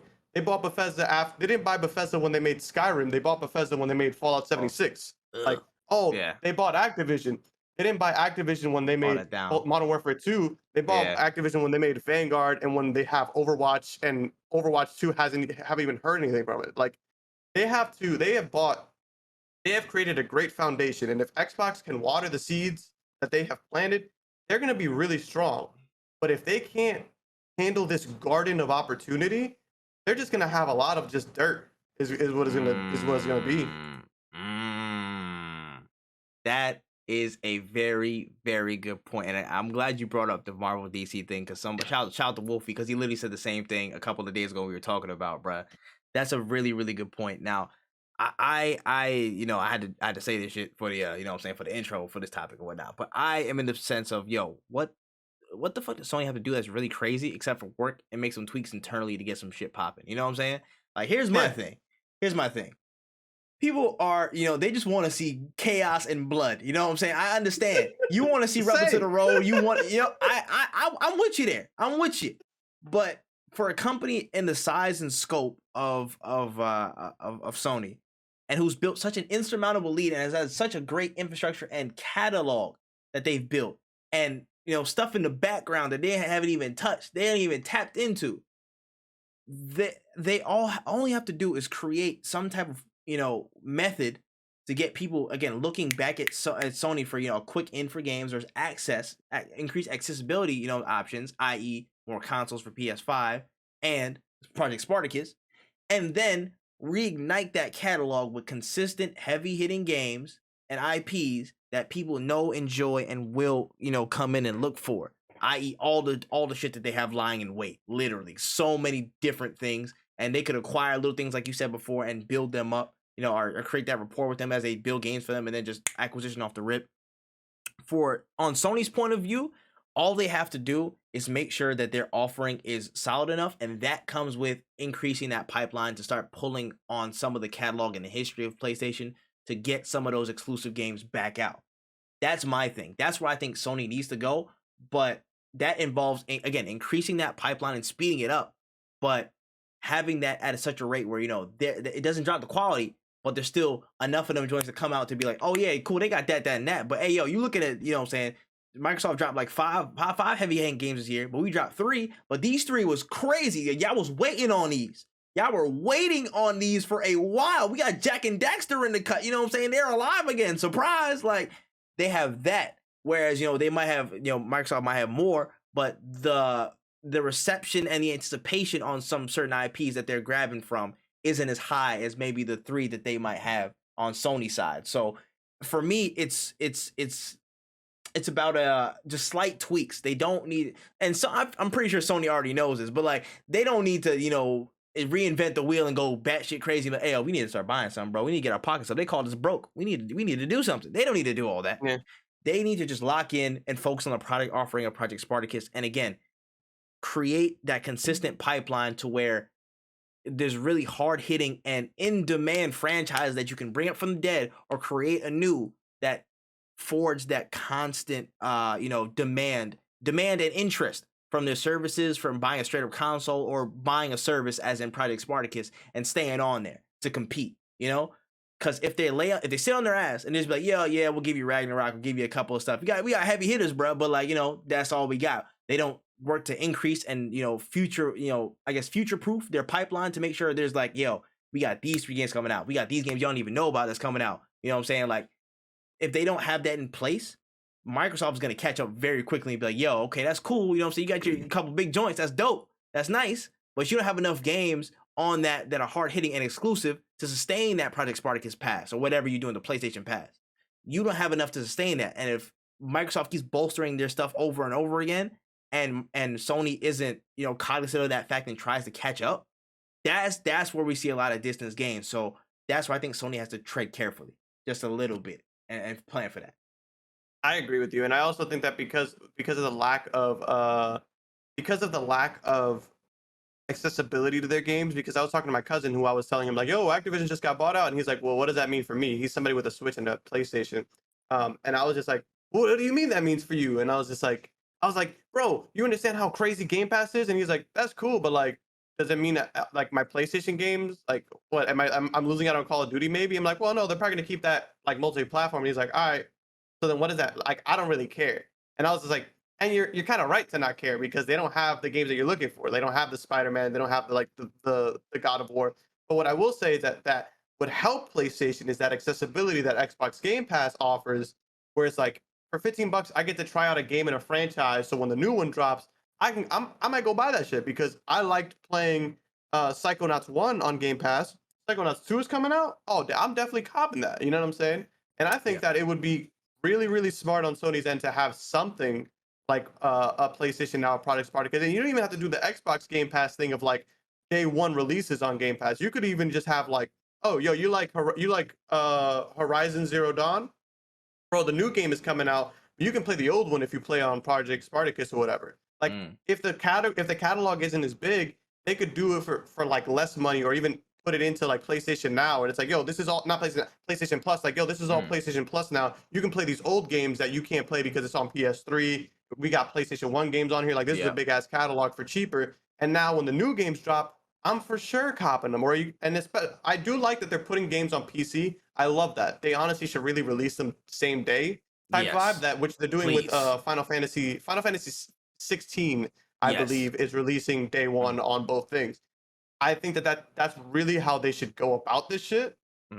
But the catalog for PlayStation, honestly, if they mimic Nintendo, because the thing is, Nintendo will resell a Star Fox 64 7 times, and we're still going to buy it because it's a gas game. Like, if they just mimic Nintendo in the sense of like, we're gonna give you what your favorite things were in place of like other new shit or whatever, because we don't have 73 different companies. But we can give you Xenogears, which is on PlayStation 1. And fucking nerds like me will be like, yo, I've been trying to play PlayStation 1 Xenogear for years. And that's where they could move in, because I don't know an old Xbox game that I'm trying to play right now, but I can name you so many PlayStation 3 games that I didn't get to play that I would love to play right now. And that's where I think that's the thing that Xbox is missing. They have all these acquisitions of games and companies that have made games now, but like, So that gold mine that you have sitting in the back because you didn't want to do like backwards compatibility, Yeah. you can mine that shit right now. Yeah. And that's why I think that PlayStation is a sleeping giant. You have so much shit that you could do. Y'all just kind of haven't gotten around to it. Facts. And that's the real like crux of it. You know what I'm saying? Xbox, whereas they're kind of building up and they're expanding as they go along. They're future looking, not in the sense of actual planning and stuff like that, but they're looking to build based on the acquisitions that they make now and create a whole ecosystem and network. And that's where I believe most of their value is in the future looking side. Whereas PlayStation, a huge vat of their value, I guess, in this stretch of the next like 5 to 10 years. Xbox forward looking to the new stuff that they're making, not necessarily their past or whatever they're building from beforehand in house and not their acquisition. In terms of PlayStation, a lot of their the value that they can unlock, their potential that they can unleash is tied to their past and the catalog that they're sitting on. That if they can tap into that for this next stretch of time, that creates a lot more, value on this side. Yeah, that's just how I see it. I'm like, yo, Xbox, you don't really have a lot of stuff that people are going crazy for that are like, it's dead in the past. You haven't touched it in like 20 years. You know what I'm saying? You've kind of already tapped on a lot of those stuff. Halo, Gears, there's a couple of stuff that you might be missing, like Perfect Dark, that is coming back. That is one of those things, but there's not a whole wealth of them compared to Sony. So you're looking to grab things as you go and create new experiences with the stuff that you acquire and then build on the existing franchise that you already have. You know what I'm saying? So you've built on stuff periodically and then you're acquiring new things. You're looking for future, like that future tense type of development. You're looking for that future projection of games based on that acquisition, right? And Sony is looking like, okay, cool, we have this pipeline, you know what I'm saying? We don't drop games like all the time. You know what I'm saying? We'll drop a couple of big bangers. You already know what time we on. But they're sitting on so much stuff tied to their past that if they include some of this stuff in Project Spartacus, people are going to be like, oh, shoot, you dropping that? Oh, you got this remake in the works, so you're not going to put that on there, but you're going to hold this and you're going to drop all these PS2 games and all these PS1 games and all these PS3 games and you're going to give us that? You know what I'm saying? You're going to put that in the rotation? That is a whole different bag that Sony can tap into, bro. That's a whole different one. So I'm firmly on the side and I agree with you. They don't need to acquire anything because they're already sitting on a very, very deep network of stuff from their current studios, from their first party, third party, all their catalog stuff in the background. Like, if this is really, really like the move that they're gonna make, it's most likely gonna be that. If there's a move that they have to make, it's going to be that. They're gonna build from internally like they always have. And that's gonna be, I think more than enough. I just believe the problem is the crux is on their alertness and whether they're going to be like, yo, we need to actually do this now, which I think they're starting to gear up to it, but urgency is the key for PlayStation. That's what I think. And they got to get on it. That's really my 2 cents on that side, bro. They don't need to buy shit, bro. I'm not gonna lie. That shit would annoy me. I'm not gonna lie. Somebody like one of my people or something go buy something. Yo, why didn't you buy it? Like, that's not me. That's not me. Yeah. He said, oh, I just bought this new game, bro. Yo, that's crazy. That's dope. I don't even like that game, bro. Like, good luck. Like, that's cool. But that Jeff Keighley, like the Jeff Keighley thing, I was just like, that's cool, but like they don't really need to, because the thing is, like, again, if I make games and I'm put games on consoles, why wouldn't I put it on the best-selling console? Like, they don't really have to worry about that because you're not gonna put it on PlayStation. All right, cool. Lose out on more than 50% of console gamers when you sell your game. Congratulations, you played yourself. That's like literally, bro. It's just a lot of stuff, man. Like I don't know, man. I'll literally just grab this question from the chat though. Flex said, "Let's be honest. How much would that matter if Sony if they really brought back some of the games in their old catalog? I think it would matter a huge amount, honestly, to a lot of people. The consistent backward compatibility to PS1 and stuff, I feel like will capture a lot of good people. But I think the level of, I guess, just IP renewal from stuff that happened in the PS1 era, I think that's what captures the real value. That's what I'm talking about. Just like, damn, hey, yo, I'm not going to lie. That's also a buzzword I'm saying right now because them other motherfuckers on the podcast is getting cooked. I don't mean that way. Listen, no. This is not that type of podcast. That's not the type of podcast, bro. Hold on, y'all. I mean the value of the intrinsic value of a video game franchise that is long dead being sought to be revived. So that you know, they can take an old, you know, I'm trying to think of an old PS1, the Jack and Daxter again, prime example, Jack and Daxter. You know what I'm saying? PS1, PS2 era, he's been dead for so many years. If people bring that back into a new, either a remake or a whole full-fledged continuation that is brought to the, you know, the new generation, people are gonna be like, yo, they're gonna go batshit. They're gonna go crazy because they're like, yo, we've wanted this for so long. Some continuation, some add-on to this story. We want that. You know, I don't know where the hell Ninja Gaiden is under these days. I don't know if it's under Ninja Theory or somebody else, but you know, I don't know either. Even thinking like one like games that I would love to see, like the Gundam Dynasty Warrior games. yes, What else? Killzone could come back because they own Guerrilla Studios. Killzone was another one from a that's deep in the memories. What's it called? What's the one Insomniac did? They're on Mars. I'm completely forgetting. On Mars, Insomniac game on Mars. Oh man, why does that sound? Oh, Resistance. Resistance. That's also one. Resistance is another one. BioShock is technically everybody now, but I think somebody else acquired that company. But that was a company that they could have acquired if they wanted to, but they didn't. Damn it! Bring back Parappa the Rapper, bro. Do something. You know what I mean? Like they could. There's a lot of classics. I was just saying, like, there's like a lot of classic Sony games, and they also know how to like garnish and create good games too. Like, because they've made so many good masterpieces recently, so it's like it's not like they can't just. They have they can compete with the new shit because honestly, any fucking game that comes out of like Bethesda and Activision and all these game companies, like 3 of those out of those like big acquisitions of Fallout, like not Fallout, Bethesda, Activision, and what's the other company that they bought that was pretty big? Let's just say those 2. If those 2 games come out with a banger right now, one game that is a PlayStation exclusive will be as good, if not better, than both of those games. And that's because Sony will be like, we're not going to push all this shit out. We're going to give you one solid, amazing experience that even people who don't like these type of games are going to still play these type of games and they're going to enjoy it because it's such a good game. I agree with you, man. I agree. And it's just like, it's the weight, and PlayStation don't and should not feel pressured by any of this stuff, honestly, which as crazy as it is, even though it's like, you know, they should feel a little bit of urgency. Urgency is what they should feel. Fear is not. Yeah. Because they have everything within their means to really make something shake and create a solid competitor to everything that Microsoft's building right now. Cannot fault Microsoft for their moves. What they're doing is completely justified, and again, it's understandable for, you know, their wallet and their mode of business, and for what they're trying to build. They're trying to build a vast ecosystem with a deep catalog that captures a lot of different people. They're going for the width, you know what I'm saying, the breadth of a whole category of games. And PlayStation, maybe, you know, it has some width or breadth, but now they have, like, you know, depth in the quality, depth in the stuff. That stuff that Microsoft's trying to match, but that's stuff that PlayStation already has right now with a lot of stuff that they're putting out. So it's just 2 different ways of going about to the same result, making it better for us. For me in general, though, at the end of the day, this competition is good. If just gonna let it fire on Sony's ass, beautiful. More good games for me. More good games for me. For all y'all Sony ponies and Xbox going crazy all over, you know what I'm saying? Say, oh, this is such a good day. Oh, this is such a bad day. This is the worst day ever, man. Sony's gonna go to hell. What happened to PlayStation? I don't care. It's beautiful for me because I got all them hoes. I got all of them. I got everything.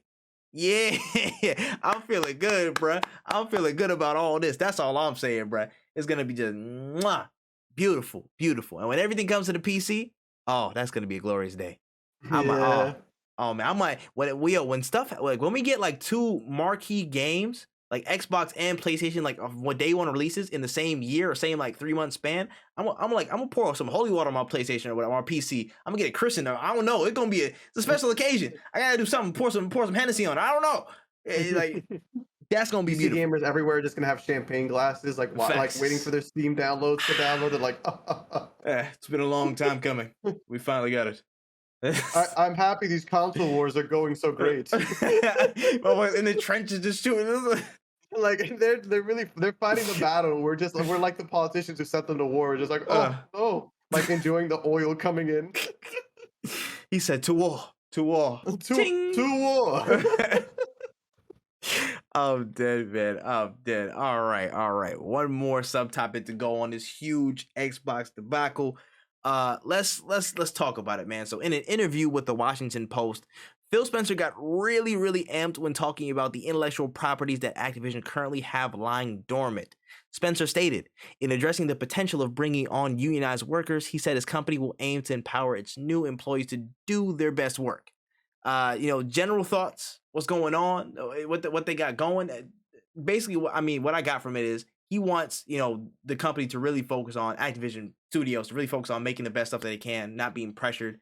I feel like creating a more conducive, an environment that's more conducive to health rather, and creating the best stuff that you can. So a lot more positivity and less constraints left on some of these studios to create, some great experiences with a lot of interesting IPs that might be lying in wait for Activision. So I don't know if anybody, a lot of people haven't realized this, and I made this realization like maybe like when I want to say the same day that it released, like hours after the acquisition happened. Xbox owns Crash Bandicoot. Yep. And yeah, Spyro. And Spyro. They own Spyro. Crash Bandicoot and Spyro. They own Tony Hawk. Like all the games that you played on PlayStation as a kid, they own a lot of them. 40% of them hoes, they got it. Like that's tough, bro. Because Sony sold them bitches to Activision because they're like, yo, we don't need this Bandicoot. And it's like, it's pretty insane. Like it's just an insane thing to think about. It's just like, wow, like I could in a few weeks we could see Crash Bandicoot on Game Pass, and I'd download it and I'd play it. Absolutely. Just because. It's just like, why not? It's like Game Pass. They have a lot of IPs, and if he's very adamant about that, about like, yo, I'm gonna let these people work, we could get a sick ass Tony Hawk game. Like that's the thing about Tony Hawk is that was a sick ass franchise, and then it got hoed. That shit got turned into a when they had the fake skateboard in the living room. They were trying to go crazy. Bro, you know the funniest thing? I had that. I remember when I had that. It was a whole bundle, bro. Do you remember? I think it was like, I think it might have been $3.99, $4.99. That was like, I think that was like my first Xbox. I think it was a bundle. $499? It was like a family bundle. Like it was a family joint. Like me and my brother. Right. Yeah, I'm pretty sure it came with the Xbox. Something like that. I remember that whole Tony Hawk board in the room and stuff. I remember, that's like one of the first, like, you know what I'm saying? Like that's when I first switched over to Xbox too. That's like Xbox 360 Christmas, like 2010 or 2009 or something like that. I think it might have been 2009, 2010 or whatever. But yeah, I had that board. I remember that board. It broke after like a whole like 6 to 7 months. Like it was gone. That shit was gone. But that's how that's how Activision made a lot of money, because at the time they were pushing games that had peripherals. Yeah.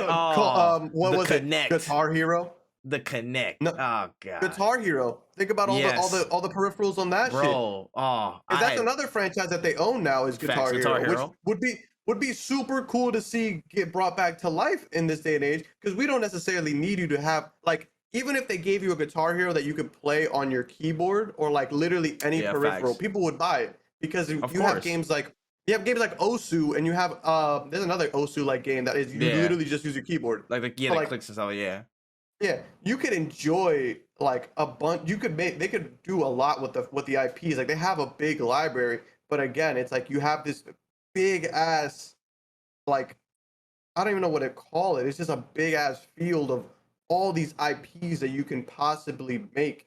Which ones do you focus on? Do you even have enough people to keep making? Like, do you even have enough time? Because like, if every single one of these IPs that we brought up, not even all of them, just the ones we remember, if they dropped a new Spyro, Crash Bandicoot, Guitar Hero, Tony Hawk game, all in the same year, along with like all the other IPs like Fallout and like a new Doom, like that's like 7 games. Could you even have like how do you drop all these games and not make them compete with one another?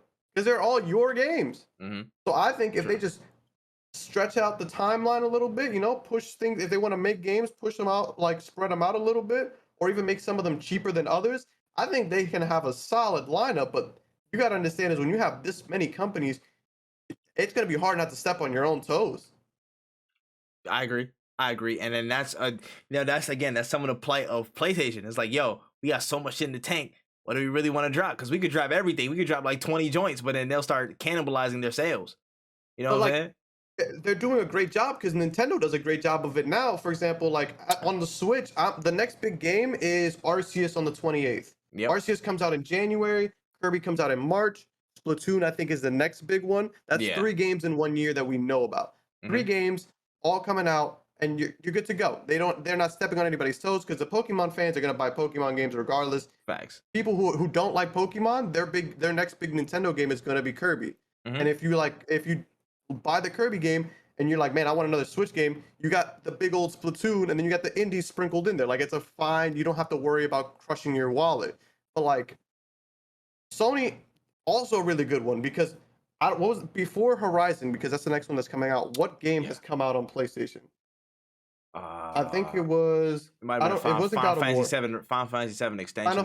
Final Fantasy, yeah. Final Fantasy 7, but they're also in like a weird spot because they just dropped the console, so like the games aren't dropping as often for them. But they had their little add-on one. Yeah, with Tifa and whatnot. Yeah. What's that? The girl, the ninja girl name, whatever her name is. Yuffie. They're doing good by not putting all of their stuff out at the same time because they don't have to. And I think that's why Xbox having day one exclusives is so important, because like if they didn't, ain't nobody buying all these games that Xbox is dropping. Right. Because there's just too many. But I'm not gonna buy Halo because I'm not a big Halo fan, but I'll try it out if I got a Game Pass. Oh, I like Halo. I'm not gonna buy Halo even though I have it on Game Pass, but I'm still gonna pay for my Game Pass. So technically I kinda already did. Hey, yo, I'm not gonna lie. I said Tifa in the middle of that sentence because I was thinking of the first story of the day. With Are you doing that right now, Tripp? Share your screen. No. Hey, yo. No. You're like over Rashad, start me, bro. I'm good. Oh my gosh, that's crazy, bro. But I agree. But yeah, man, for Activision, it's really just a tough situation in terms of what they want to pull out and what's the proper timeline, what time and place. But you know, considering Activision has some pretty good series that I think they can build upon. What's called Rock Band or Guitar Hero. I prefer just bring back DJ Hero, bro, because DJ Hero is my stuff. Even though I could not play that for the life of me. DJ Hero was fire. I like that. That was cool. They have some cool ones. I see of course, Overwatch is in there, so we know Overwatch is gonna get rocked. They're gonna get to work on that first. They're gonna get to trying to patch it up as fast as they can first. I think that's gonna be like urgent care. They're getting right into like the emergency room. They're pushing that in the hospital first. That's going in. So we're probably gonna see something about that. Let's see here. Diablo, of course, is gonna be. There's already Diablo stuff in the works. They're probably just gonna keep pushing that on. Make sure you guys are good. Let me see. Blur. I remember Blur. Oh my gosh. Oh man, Blur. That's a wow. Blur was Mario Kart if you wanted to be cool, like if you didn't want to look like a kid. I remember, wasn't there a demo for that like way back when? Yeah, a demo. I used to play the shit out of the demo. It was a fun concept, but it's not Mario Kart. It's not. It ain't Mario Kart, dog. It ain't Mario Kart. But yeah, there's a couple of good ones I see on here. You know what I'm saying? Tenchu, StarCraft. There's good stuff that they could work with. For me, there are 2 that I saw, and I'm pretty sure that I gotta double check one of them. One of them is Prototype. Now, I'm pretty sure Prototype is under an Activision banner right now. I'd have to double check it. I'll probably, double check it later. Forgive me if it is not. Y'all can correct, fact check me or whatever in the comments or on Twitter or whatever. But Prototype is one game that just fell to the wayside after Prototype 2. And I don't know where it went. Yep, it is Activision. Activision and Radical. So yes, it is under the Activision banner. Prototype, what the hell? Bring this game back because both of them were ridiculously good. Remake it, do a whole new concept, do whatever y'all gotta do. Prototype, I don't know how this fell to the wayside. I blame Call of Duty. That's what it is. I blame Call of Duty. This one was such a fire game. And I understand this might have been somewhere in the same realm as Infamous. I guess it came up in a competing time as Infamous maybe, but I don't care. Give me both of them. Bring Prototype back. That will get some butts off seats. I'm telling you, bro, because people love that game. It was a dope take on just all that, dystopian 1 versus all, marauder, murderer type stuff. It's beautiful game. I think they should bring it back. Give it a facelift. It's wonderful. Do that. And the next one I'll say is Gun. Gun is like an old ass Western game. Gun is dope. I loved Gun. I love Gun. You want to compete with Red Dead? You drop Gun. Go get Gun. Is that those were two games that I was like, oh, this is good. Like both of them were so good. Mad fun. Dope Western take. I'm like, give me Gun. I will take Gun all day. If you want to look at some first, you know what I'm saying? He was like, oh yeah, look at all these. The Phil Spencer was like, look at all these, you know what I'm saying? These franchises, man. It's Pitfall's in there. I don't want to Pitfall. I want to play Pitfall, man. Bro, you're old. Yeah, like, I love you, Phil, but you old as hell, bro. Get that Pitfall shit out the way, man. Go straight to prototyping Gun. Get those first. Overwatch, see what you can do. If you can't revive Doomfist, get them all out of there. You know what I'm saying? And let's get straight to it, man. Let's get straight to it. And for everybody else, start building new IPs. Let Call of Duty be Call of Duty. Do whatever they do. You know what I'm saying? This, that, and the third, etc., etc. But y'all got some pretty good franchise that you can add to the category. Strategically, I think a lot of these games are like kind of smaller. You know, you can drop these anywhere, and then they'll be like a nice little light surprise for some people. That's cool. But then there's a few here that you can actually weave into a really big release, you know, window, and add them all into that big rollout. You know what I'm saying? That can be in that class of, okay, you know, we're dropping a Halo in the next like 7 years. We're dropping a couple Gears games. We're dropping a prototype. We're dropping Guns coming back with a new installment or whatever. Blah blah blah. Like that can be a heavy hitting thing that they can include. And just looking at that, man, like you can set the environment so well. Now that you have all these stuff under your banner, you can throw all these, you know what I'm saying, like these little things here. And once you get the, you know, the specifics right on the aesthetics, you can throw them into Call of Duty, throw in the Warzone, bro. You got a whole new set of exclusives, bro. You can be Master Chief in Call of Duty. People will be so confused, but they will be so happy at the same time because they saw Master Chief in Call of Duty. You know what I'm saying? Like there's a lot of stuff you can pull and interweave now as Activision. And, you know, there's a lot of good room to go. You just got to be careful, do what you do, but there's good stuff here. It's good opportunity. You could do so much with all these IPs. Like, I mean, they could compete with Smash Bros with how many IPs if they put it into a fighting game or to something like that. Like, I forgot who said it, bro. I think it was the Black Okage. I was watching his stream the other day. He was like, yeah, man, listen, just do like a Smash clone or whatever and do like the Forza car. You know what I'm saying? Put him in there. I'm like, what? Like, but you could though. Like, Heroes of the Storm is a Blizzard game. I don't know if you've ever played it or know much about it. The reason, So the reason it's so cool is because it took all the Blizzard IPs and they put them in a game. So like you can play as like Overwatch characters, WoW characters. You owned that game, so you could. I'm not saying the game is as good as League of Legends, but you can tap into that market now that you have so many motherfucking people in your realm. Like you can do a lot with this. I'm telling you. To name some off the top that I would like to see come back, not really too many because I'm like again like they're cool, but like I'm not looking for shit. I'm not asking for new games. There's so many games out already. But Tony Hawk would be sick and like a good timed, we put time and effort into this Tony Hawk game. Not just like we took a remake and we reskinned it. Like we made a new good Tony Hawk game. And I would love to see Overwatch too, but it would be too long of a podcast for me to explain why I don't think it's really gonna happen. But like those are like the ones that I'm like, I could see that. I would like to see some good shit come from them. I feel you, man. Give me a Thug 3. Give me a brand new Thug 3, and I will literally like, bro. Again, y'all got the time, bro. Literally, just go super hard in development and drop it right next to Skate 4. I will literally cry tears of joy, and I will play both to the ends of the earth, but I will still cry tears of joy. Y'all have the bandwidth, man. I just like what I'm seeing in terms of all this because they have real good choice to really, again, it's a lot of breadth that they're going for. So Activision has a lot of breadth and they cover a lot of different genres. So they can drop seeds into little things here and there, and then they can build a couple of these big IPs that we're seeing. We'll build them into full-fledged, these are new Activision under the banner.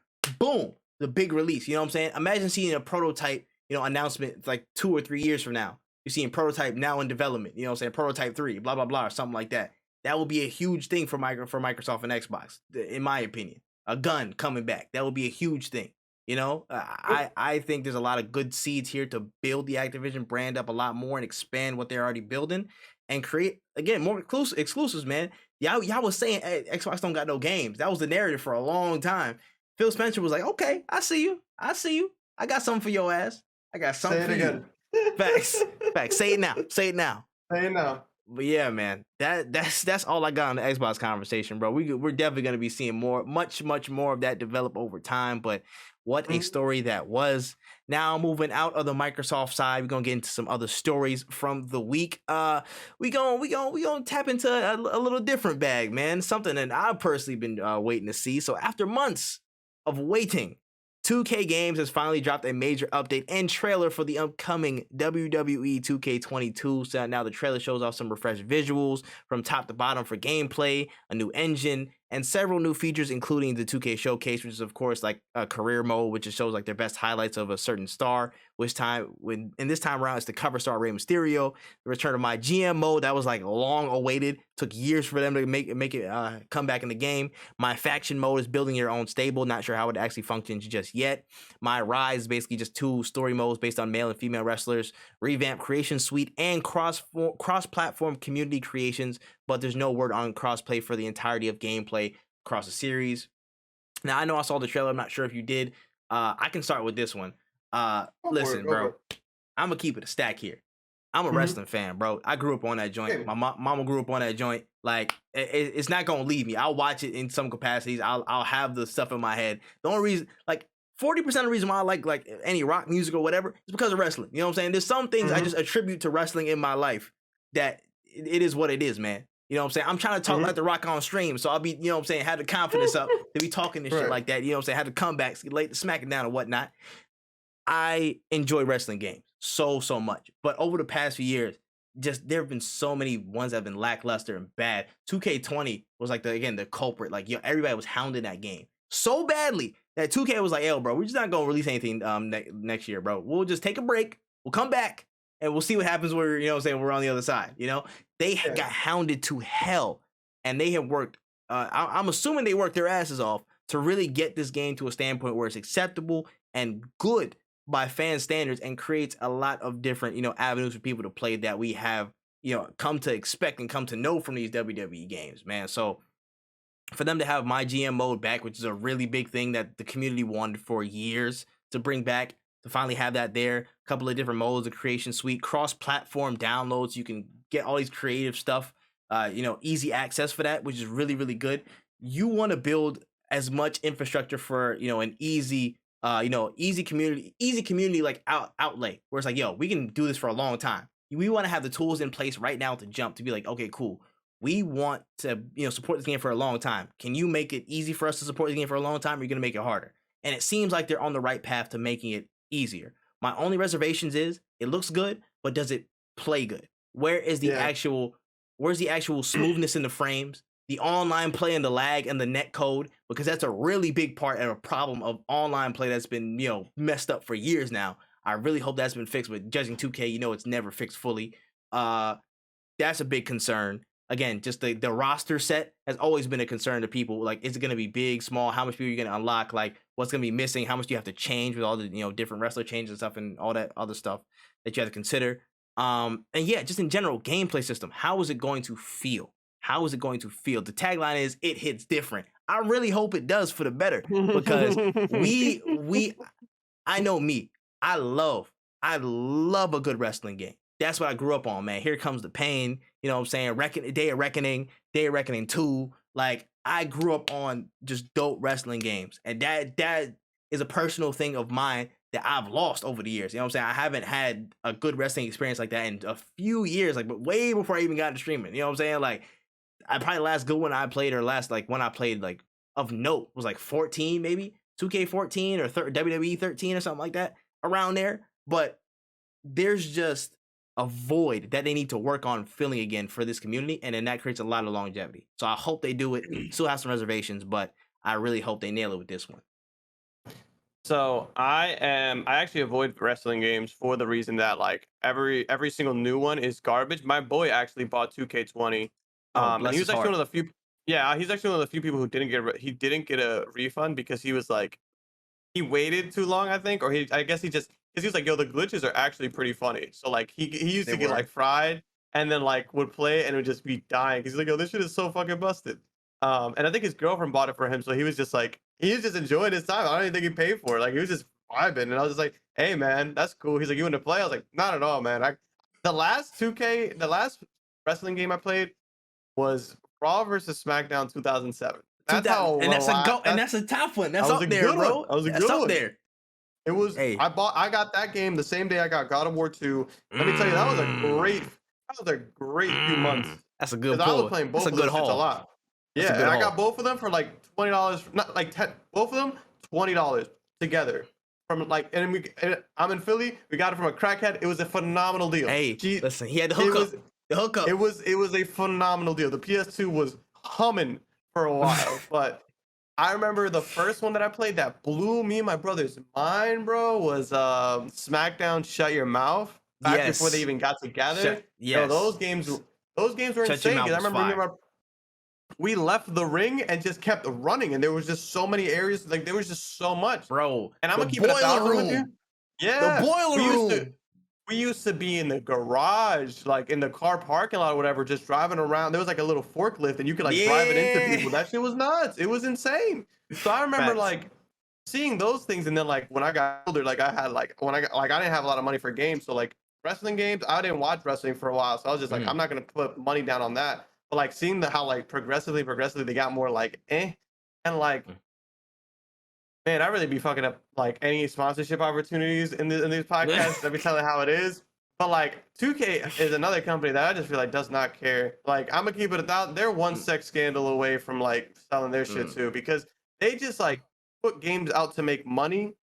Because like how many any NBA 2K fan right now, if you know somebody who's been playing NBA 2K, go give them a hug. They need it, because I don't think I've heard good things about an NBA 2K game in actual years. They need the hugs. Like I don't think I've heard one positive thing about this game like ever. I give it in defense. It started good, but then they passed it to hell, from what I hear. Yeah. So like that's what I'm saying. I remember 2K18 on the PS3 was good, but 2K18 on the PS4 wasn't, which made no sense to me. Like those 2K players, man, shout outs to y'all, because the loyalty y'all have is insane, because I could not. Same thing with like 2K WWE, and some would say Borderlands. I would say Borderlands. It's just like they just figured they have this open lane, so we can really just do whatever. We can slow the car down, because ain't nobody behind us. Like nobody's trying to. But it's like, and then when NBA Live came back out, I was like, damn, maybe NBA Live is going to put some fire under the asses of 2K, and then they were worse. Yeah, how do you do that? They had some real promising actual mechanics, but it just it didn't work. There were some things that were off. There was just some stuff that were off. And I'm happy to see them taking their time with this game. And if this game is good, I'll buy it, because I enjoy wrestling, especially if you have the full roster. Because that's one thing I loved about every year of a wrestling game, is that new wrestlers would get added, but like you'd still have Stone Cold, you still have like The Rock, so you could still enjoy it even if you're not a fan of new wrestling. All of your favorites are still in those games, and some of them even play really key roles and stuff. So like I was just like, I remember in 2007, I could be wrong, but I remember there was like a part in the campaign where I was talking to Eddie Guerrero, and I was like, damn, this is crazy that I'm like playing, like this is Eddie Guerrero. He's gone, but like he's still here, or I can play as him in this game. Like this is your connection to these people. Like, and when you grow up with that, it's beautiful. It's awesome. I would love for this game to be awesome. I'm actually gonna go watch the trailer like after this. I'm gonna go watch it because I want to see what it's like. Because I think that this could be cool. But that's the problem, is that like it could be cool. I can't. It could also just be another 2K game where it's all right, I guess, and then everybody hates it, but we still play it. It could be one of those. Yeah, it's the kind of the case of like guilty to proven innocent, man. The track record of 2K, we're all on thin ice with y'all, but in my heart of hearts, I really think that they can do a job with this. We just got to see everything come out in time, and I just want it to be smooth. I want it to have a lot of, again, wide variety of gameplay options and stuff, and just again show it some love, man. Just show it some love, that we, the love that we have for these games. We want you to show that same love into putting them, to creating them, to making these things what they are. That's all I ask. And then if you put that there, the rest of that will come through, man. You know what I'm saying? Like for me, it's like, yo, you play SmackDown, Here Comes the Pain. In my opinion, the GOAT, the best wrestling game of all time. You know what I'm saying? You see how much depth was in that, bro. Game modes, championships, all this stuff, the downright, and it's a PS2 joint. You know what I'm saying? Like from back then, and you haven't been able to one up or try and replicate the experience of that. I know it was rare because it was in that time, but still trying to like emulate the depth, how much stuff you can put into the game, the level of control you give to players, and customization on whatever. Like it's weird, but I still think they can do it, but I have to see it. I gotta see it. It's because back then they made a game with the mindset that we might not make another one for a while, so let's make it good. Once wrestling games and sports games all started going every year, they kind of had the mentality of like somebody who has the closing shift. Like, I'm gonna just let opening shift handle it. Like next year we'll fix whatever problem this is or whatever. That was the problem with a lot of these games where it's just like, do we need to put this feature in now? It's like it seems like it would be too much work. Like, all right, cool, we'll just put it in there next year, I guess. Like that's kind of how it feels when you play a lot of these sports games and these new games. Got you, man. Hey, listen, in my heart of hearts, fingers crossed. I really hope this comes out well. Praying. But again, it's like I never want games to come out poorly. I never want any game to come out poorly, man. Some people just be openly hating on games because that's what they do. I don't want no game ever to come out bad. I want it to come out in the best possible state to make it where if I even like forgot about you or failed to mention you, I feel like an idiot going back to play you because I was like, yo, why not jump on this when it came out? But we see with the the actions of developers and just development, executives and just how the process goes doesn't always end up as intended. So I just want the shit to be dope because how much dope shit from against a personal perspective, from a content creator perspective, because that's something I love to put back into the rotation, bro. I would love to sit down here with my brother. We just run sets of just games, literally just do whatever matches and blah blah blah. Like create our own players. Like I remember way back when, like a couple years ago, before my brother lost his save on his PS3, like he had this dude, right? He was like 6'7", 350 pounds, hella tattoos, white beard and a cap, and he called him like a bad Santa. Like, you know what I'm saying? Like he called this nigga bad Santa. He was doing hurricane ranas. He was doing flips off the top, weird ass creations like that. But that sticks in your memory, bro. It's like you can't beat experiences like that. You know what I'm saying? They have a real unique, just palette of memories and emotions and experiences you can tap into with WWE. Man, I just hope they execute right. Yeah. That's that on that, man. Let's scooch on a little bit forward, man, to a little bit of different news, man. This one I'm actually excited for, and I have more faith in. I'm not gonna lie, I got more faith in this one. So this week, new and improved Telltale Games CEO Jamie Odley sat down with Game Informer to talk about the studio, improving on the past, and the next entry into the long-awaited Wolf Among Us series. Now, there were a lot of details that Jamie brought up in the article, including Telltale reaching out to Ad Hoc, which is a team of former Telltale employees after the shutdown. They worked on some of the first game in the Wolf Among Us series to be collaborative partners on the new game. Telltale is actually handling a lot of the game design, motion capture, and programming, while Ad Hoc is working on the creative side.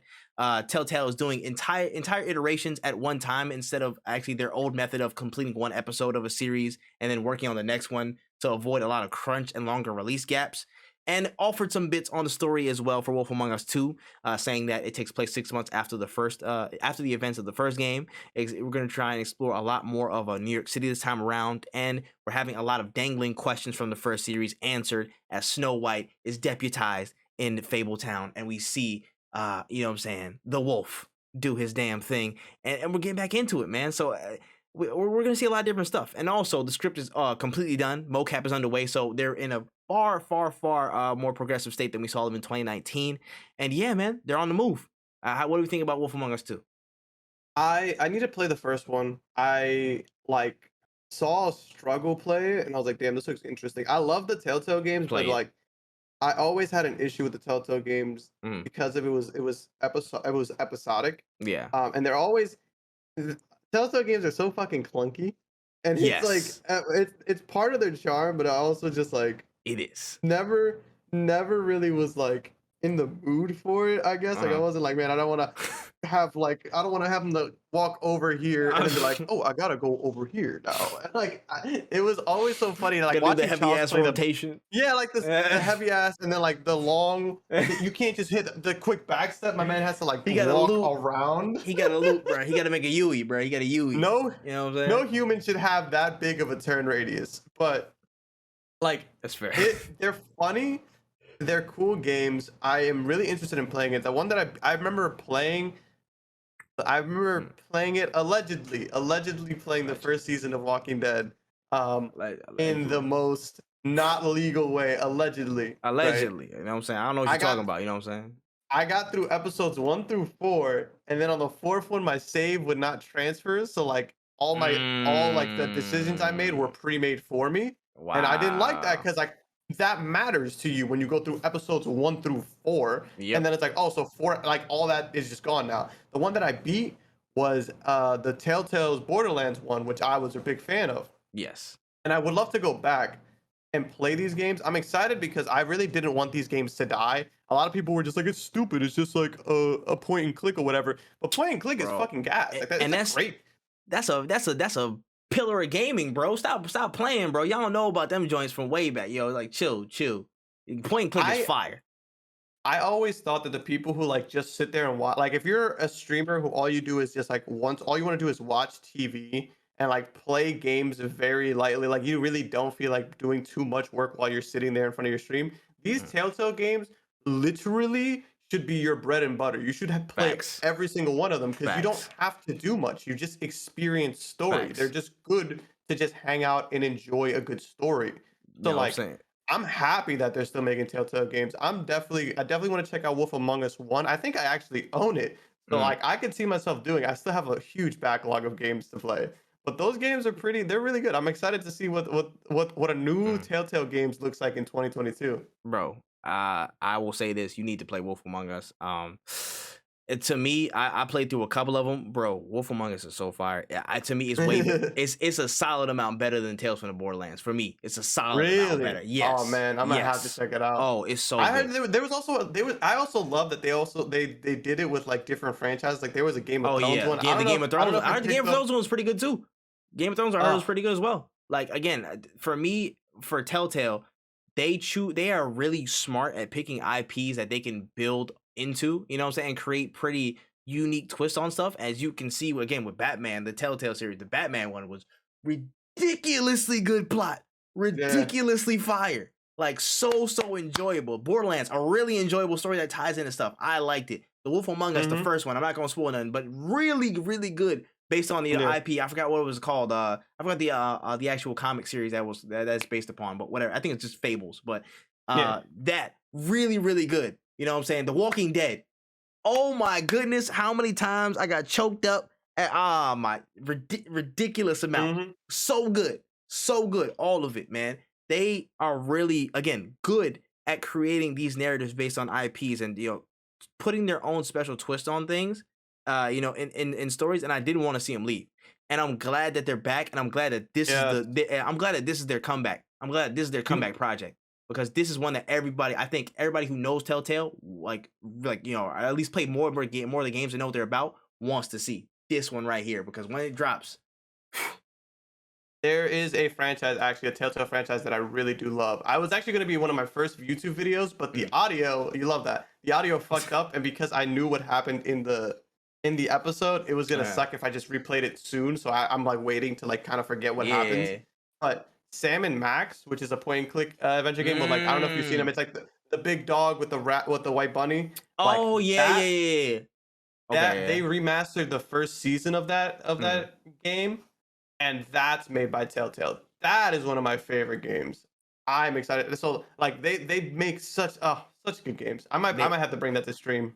they do such dope ass narratives, man. I'm like, Hmm. how? This was also in the article, but I didn't want to touch on it too much. They're also doing it, a series on The Expanse. It's like it's like a sci-fi show. The Expanse. It's like a space Hmm. based and whatnot. I've heard The Expanse is a really good show, and then they're diving into that. So they're not just like taking the biggest franchise and doing whatever and stuff like that. Yeah. They really take their time and choose IPs that they can really build something around. So I have full faith in in Telltale, the new and improved one, and Ad Hoc to really make a good impression with this comeback and the other stuff that they were doing working forward, man. Like this is, I'm glad that they're here. I'm glad that they're still around. Love to see it. Absolutely. And we tie it into this one right here. You know what I'm saying? We're gonna switch gears, you know what I'm saying, cross a couple seas, take a couple boat rides and whatnot. So there have been some rumblings this week around the rumor mill for Sega's hit franchise Judgment, but not in the video game lane. According to Kotaku and Nikkei Gendai in Japan, there have been a slew of rumors suggesting that a live-action TV series based on the Judgment series is in the works. Actor and star of the game Takuya Kimura is reportedly uninterested in his continuation of an Asahi television series that he's currently working on called BG Personal Bodyguard, and he's gearing up for more projects that are tailored to him. So, I mean, Judgment TV series, bro. Judgment TV series on Japanese TV. What we thinking, bro? I mean, literally, the character that is in question, it's him. So, what's going on? If y'all don't just fucking put Judgment on PC, I swear to fucking God. Every time I see anything that has to do with fucking Judgment and it's not PC release incoming, it is the fucking most annoying thing I've ever had to deal with. I love Yakuza. If I could inject Yakuza into my veins, I would. It is such a good franchise. But y'all made Judgment, which is like, it's like the new Yakuza, and then you guys tell me, oh, it's not on PC, and I'm like, oh, that's Judgment and Death Stranding Director's Cut were the two games that I was like, I need to get a PS5 to play these. And one of these games is coming to PC. And I'll give you a little fucking hint. It's not Judgment. I'm gonna say this though. I'm sure the TV show is gonna be super fucking gas because those stories are so goddamn good. But I'm sick and tired of it not being on my PC. I'm sick of it. It's so good. I just want the game. It's so good, and they're just like, "Hey, you like it?" I'm like, "Yeah." Like, well, you can't have it. Go buy a PlayStation. Got you. Now, I personally haven't played through Judgment, but I've seen little snippets. But basically, what I've gathered is like the traditional style of how Yakuza plays. They're giving all of that to the Judgment series, and then they're just going like turn-based stuff for Yakuza going forward. So I'm like, okay, cool. But from all the stuff that I've seen from Judgment and Lost Judgment, it looks ridiculously good, and I need to play it now. I have now I got a PS5. We got to play some of them shits this year. We're gonna get it covered. And I've heard the narrative's fantastic, the gameplay is fantastic, all this stuff is good. The actor, that's who's actually the main character, who's the detective. He's gonna be involved in this show. So I'm like, listen, if y'all are involved with this stuff and y'all are like talking to each other, it's gonna be fire. And listen, I trust y'all. It's gonna be great. You know what I'm saying? If y'all working on your own stuff culturally, I have no doubt that it'll probably be at least a really decent show. Y'all got that. Yeah. Now I would have had a problem if it was like, hey yo, Netflix, we trying to pick this up. And then, what I'm saying? We trying to put some random dude. We trying to put Tom Holland as the main detective. I'm like, nigga, this don't fit. I love Tom Holland, but this don't fit Netflix. Now, I would have a problem with that. But then you said Asahi Television. I'm like, okay, cool. You know what I'm saying? Y'all dealing with your own stuff. Culturally, y'all know the nuances of this, and y'all can probably best portray this character in a live action format. So I'm like, yo, listen, it's probably fire. It's probably gonna be fire. But in terms of the game series, man, you heard my man. Put it on PC, bro. Stop playing with him. Put it on PC, bro. Put it on PC. Put the damn thing on PC.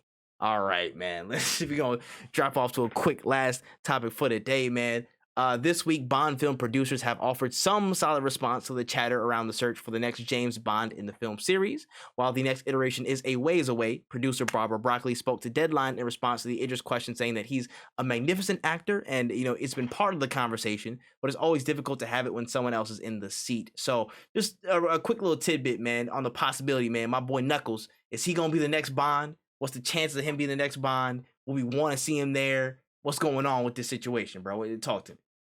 I think he'd be a phenomenal James Bond. I mean, like, I feel like it's time to go past like the white dude James Bond, just because there's just so many freaking Bond movies. Like, if it's gonna be a movie, a franchise that's moving consistently, you know what I'm saying? Like, if it's gonna consistently change, why not just like and it's funny because like all the Bond actors will do a few movies and then they're like, all right, I'm tired of being James Bond because like why would anybody want to be the same role over and over and over again? So it's like I think it'd be cool if we rotated. Like, why not? Like, what? Why not? I don't think anybody can sit here and be like, yeah, Idris Elba, not a good actor. Like, you're smoking dope. He's an amazing actor. I don't see why he couldn't be James Bond. I would love to see him as James. I would honestly just want to see something different because I feel like right now, like, I ain't never really been hyped for a James Bond release. Like I've never been like, oh, is that a James Bond movie coming out? Like I see them if they're on Netflix, I'll watch them or whatever. but like they don't really wow me. So seeing more representation, more diversity, or just seeing more change, seeing them step out of their comfort zone, I'd be more inclined Got you. to actually go watch it in theaters. Yeah, I got you. Yeah, because because of GoldenEye, I was tapped in. You know what I'm saying? You already know what it is. No, I You feel you. know, because of that, I became a James Bond fan. I was like, all right, I'll keep a lookout. And then I saw all the other movies. And when I got older, I rewatched them. I was like, yo, bro, some of these movies are not that good, especially the Pierce Brosnan ones. I'm like, bro, some of these is mid. Yeah. Halle Berry was fantastic, but those Yeah. movies not so much. Now, Yeah. looking at this stuff, I'm like, yo, it could use a change of scenery. I don't want to give out no game or nothing like that, but we've seen agents that are close to Bond who were not, who were not white dudes. You know what I'm saying? There was a black female in some of the past movies that was involved. Yeah. Could have been a Bond. Could have been a Bond there. I wouldn't mind that at all.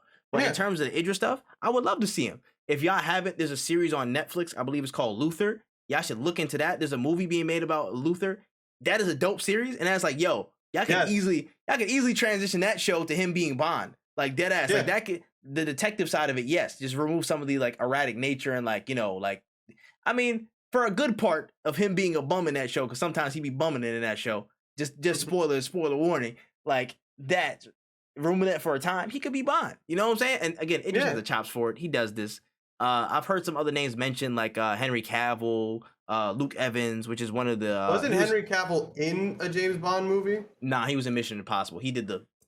That's what it was. He did the. I need to go watch that movie because when I saw that scene, I was like, "That's nuts. I need to see it." He did that shit was hilarious. He did the fist reload shit. That was mad funny. I'm not gonna lie. That shit was stupid. Seeing in the context, stupid as shit. But honestly, no, like that. Yes, that was fucking amazing. I laughed my ass off. Who we've had this conversation before at some point. At least everybody in the world, like, who, you know what I'm saying? Like he recocked his arms, bro. He recocked his arms. That's great. He recocked them joints. That's insane to me. But Mission Impossible ain't never been a bad movie. They're gonna have a 7 and 8, but then they delayed them to 2023. They a report came out today that said they were gonna delay them just because of stuff and protection, whatever. But yeah, man. In terms of this, I would love to see Idris, or give me, you know what I'm saying, like, give me a female Bond. But top choice probably be Idris right now. In general, I would say though, I love James Bond films, cool, but give me another Man from U.N.C.L.E. I'm tired of this. I don't know if you remember 2015. Literally, Henry Cavill was in the remake of like an 80s show called The Man from U.N.C.L.E., and that movie was dope. But then the cannibal dude was in that. He was in, what was his name? Army Hammer, I think it was. The dude that was a cannibal that ate people. All right, allegedly ate people. I don't know. I don't want to assume nothing, but some wild stuff was going on. But he was in that film in 2015 with Henry Cavill, and then he cannot be recast apparently because of that. I don't know. That's not me. I don't write the news, nigga. I don't do it. You're throwing a lot of information at me. You're throwing me movie recommendations and cannibalism stories that I gotta look up after this. Like I'm gonna have to like Google search this. You're gonna have to multitask here. You're gonna have to multitask. All right? So, but The Man from U.N.C.L.E. was a fantastic movie. I would love to see them bring that back over like a Bond film faster. It's gonna be some time, but Man from U.N.C.L.E. Y'all need to tap into that. If you haven't seen that movie, watch it. From 2015, watch it. It's based on the 80s show. Mwah, magnifico. All right. I don't know. That's all I had to say on that. I don't know who should be a Bond, who should be like would be the best James Bond, but I think The Rock should be in a Bond movie in some facet because I think he'll be either a good villain or like I think he would be great as like a villain or even like a very involved henchman or something, dude. Because I think it would be hilarious. I mean, Batista was already in there. He was a henchman, bro. And listen, he was already there. Look, I think The Rock would be like a funny ass, you know what I'm saying? Like he'd be a FBI agent that Bond works with, and at some point they're all fighting in the jungle, and then that's where he turns on him, and he's a double agent wearing the same shirt he wore for the other 5 movies. That's what we do. Come on, that's money, baby. That's money every time, bro. $7. We started from $7. We $7 million now. That's how we do it. Come on. That's how we do it. Yes. All right, man. Hey, man, that's all the notes I have for the day, man. Is there anything else that you had on your mind? Anything we might have missed? No. Yeah, no. I think that pretty much covers basically everything that's happened. I think we did a good job on that. I actually have something that we missed. Actually, I believe the most important story from this past week Let me keep it a buck and inform everybody. So the smash hit game My Friend Peppa Pig now has a free PS5/Xbox Series upgrade for now last gen owners, and the DLC is planned for March 2022. So that means Peppa Pig has now had a next gen update faster than Cyberpunk 2077. That's crazy. That is all. I saw that today and I was like, what? Peppa Pig dropping updates for Cyberpunk? That's crazy. Your move, CD Projekt Red. That's wild. He said, "The Witcher, we raise you Peppa Pig." Nigga. Hold that. Hold that. That's one insane. of our games works. It's not yours. the best, literally the best news I've heard all week. I don't care. That's hilarious. That's hilarious. All right, man. That's it for today. Thank y'all so much for tuning in to the No Cooldown podcast, bro. Episode 6 down in the books. We'll be back next week. Give me your closing notes. WenEazy, how you feeling? Close us home. Let's see. Don't get acquired. That's the best. That's the best news. Just hashtag don't get acquired. Know your worth. Know your worth. Don't be on Game Pass. Don't let them put you on Game Pass. Facts. Your mind cannot be on Game Pass, man. Tell them.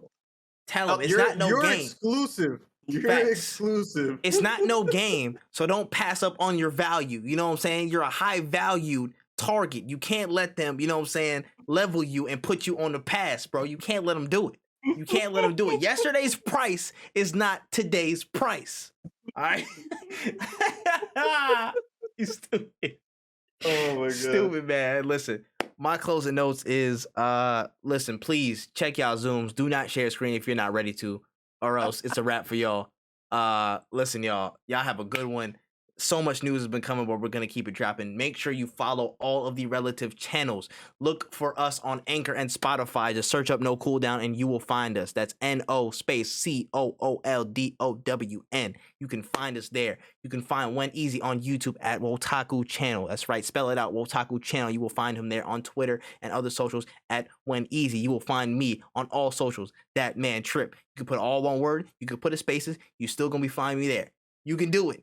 You can do it. Search for us there. Support us. Show us some love. Rate us highly on these podcasts as we trying to get up there. Show some love on all this stuff that we putting out. And listen, man, tap in. We got another episode coming next week. The ball is rolling.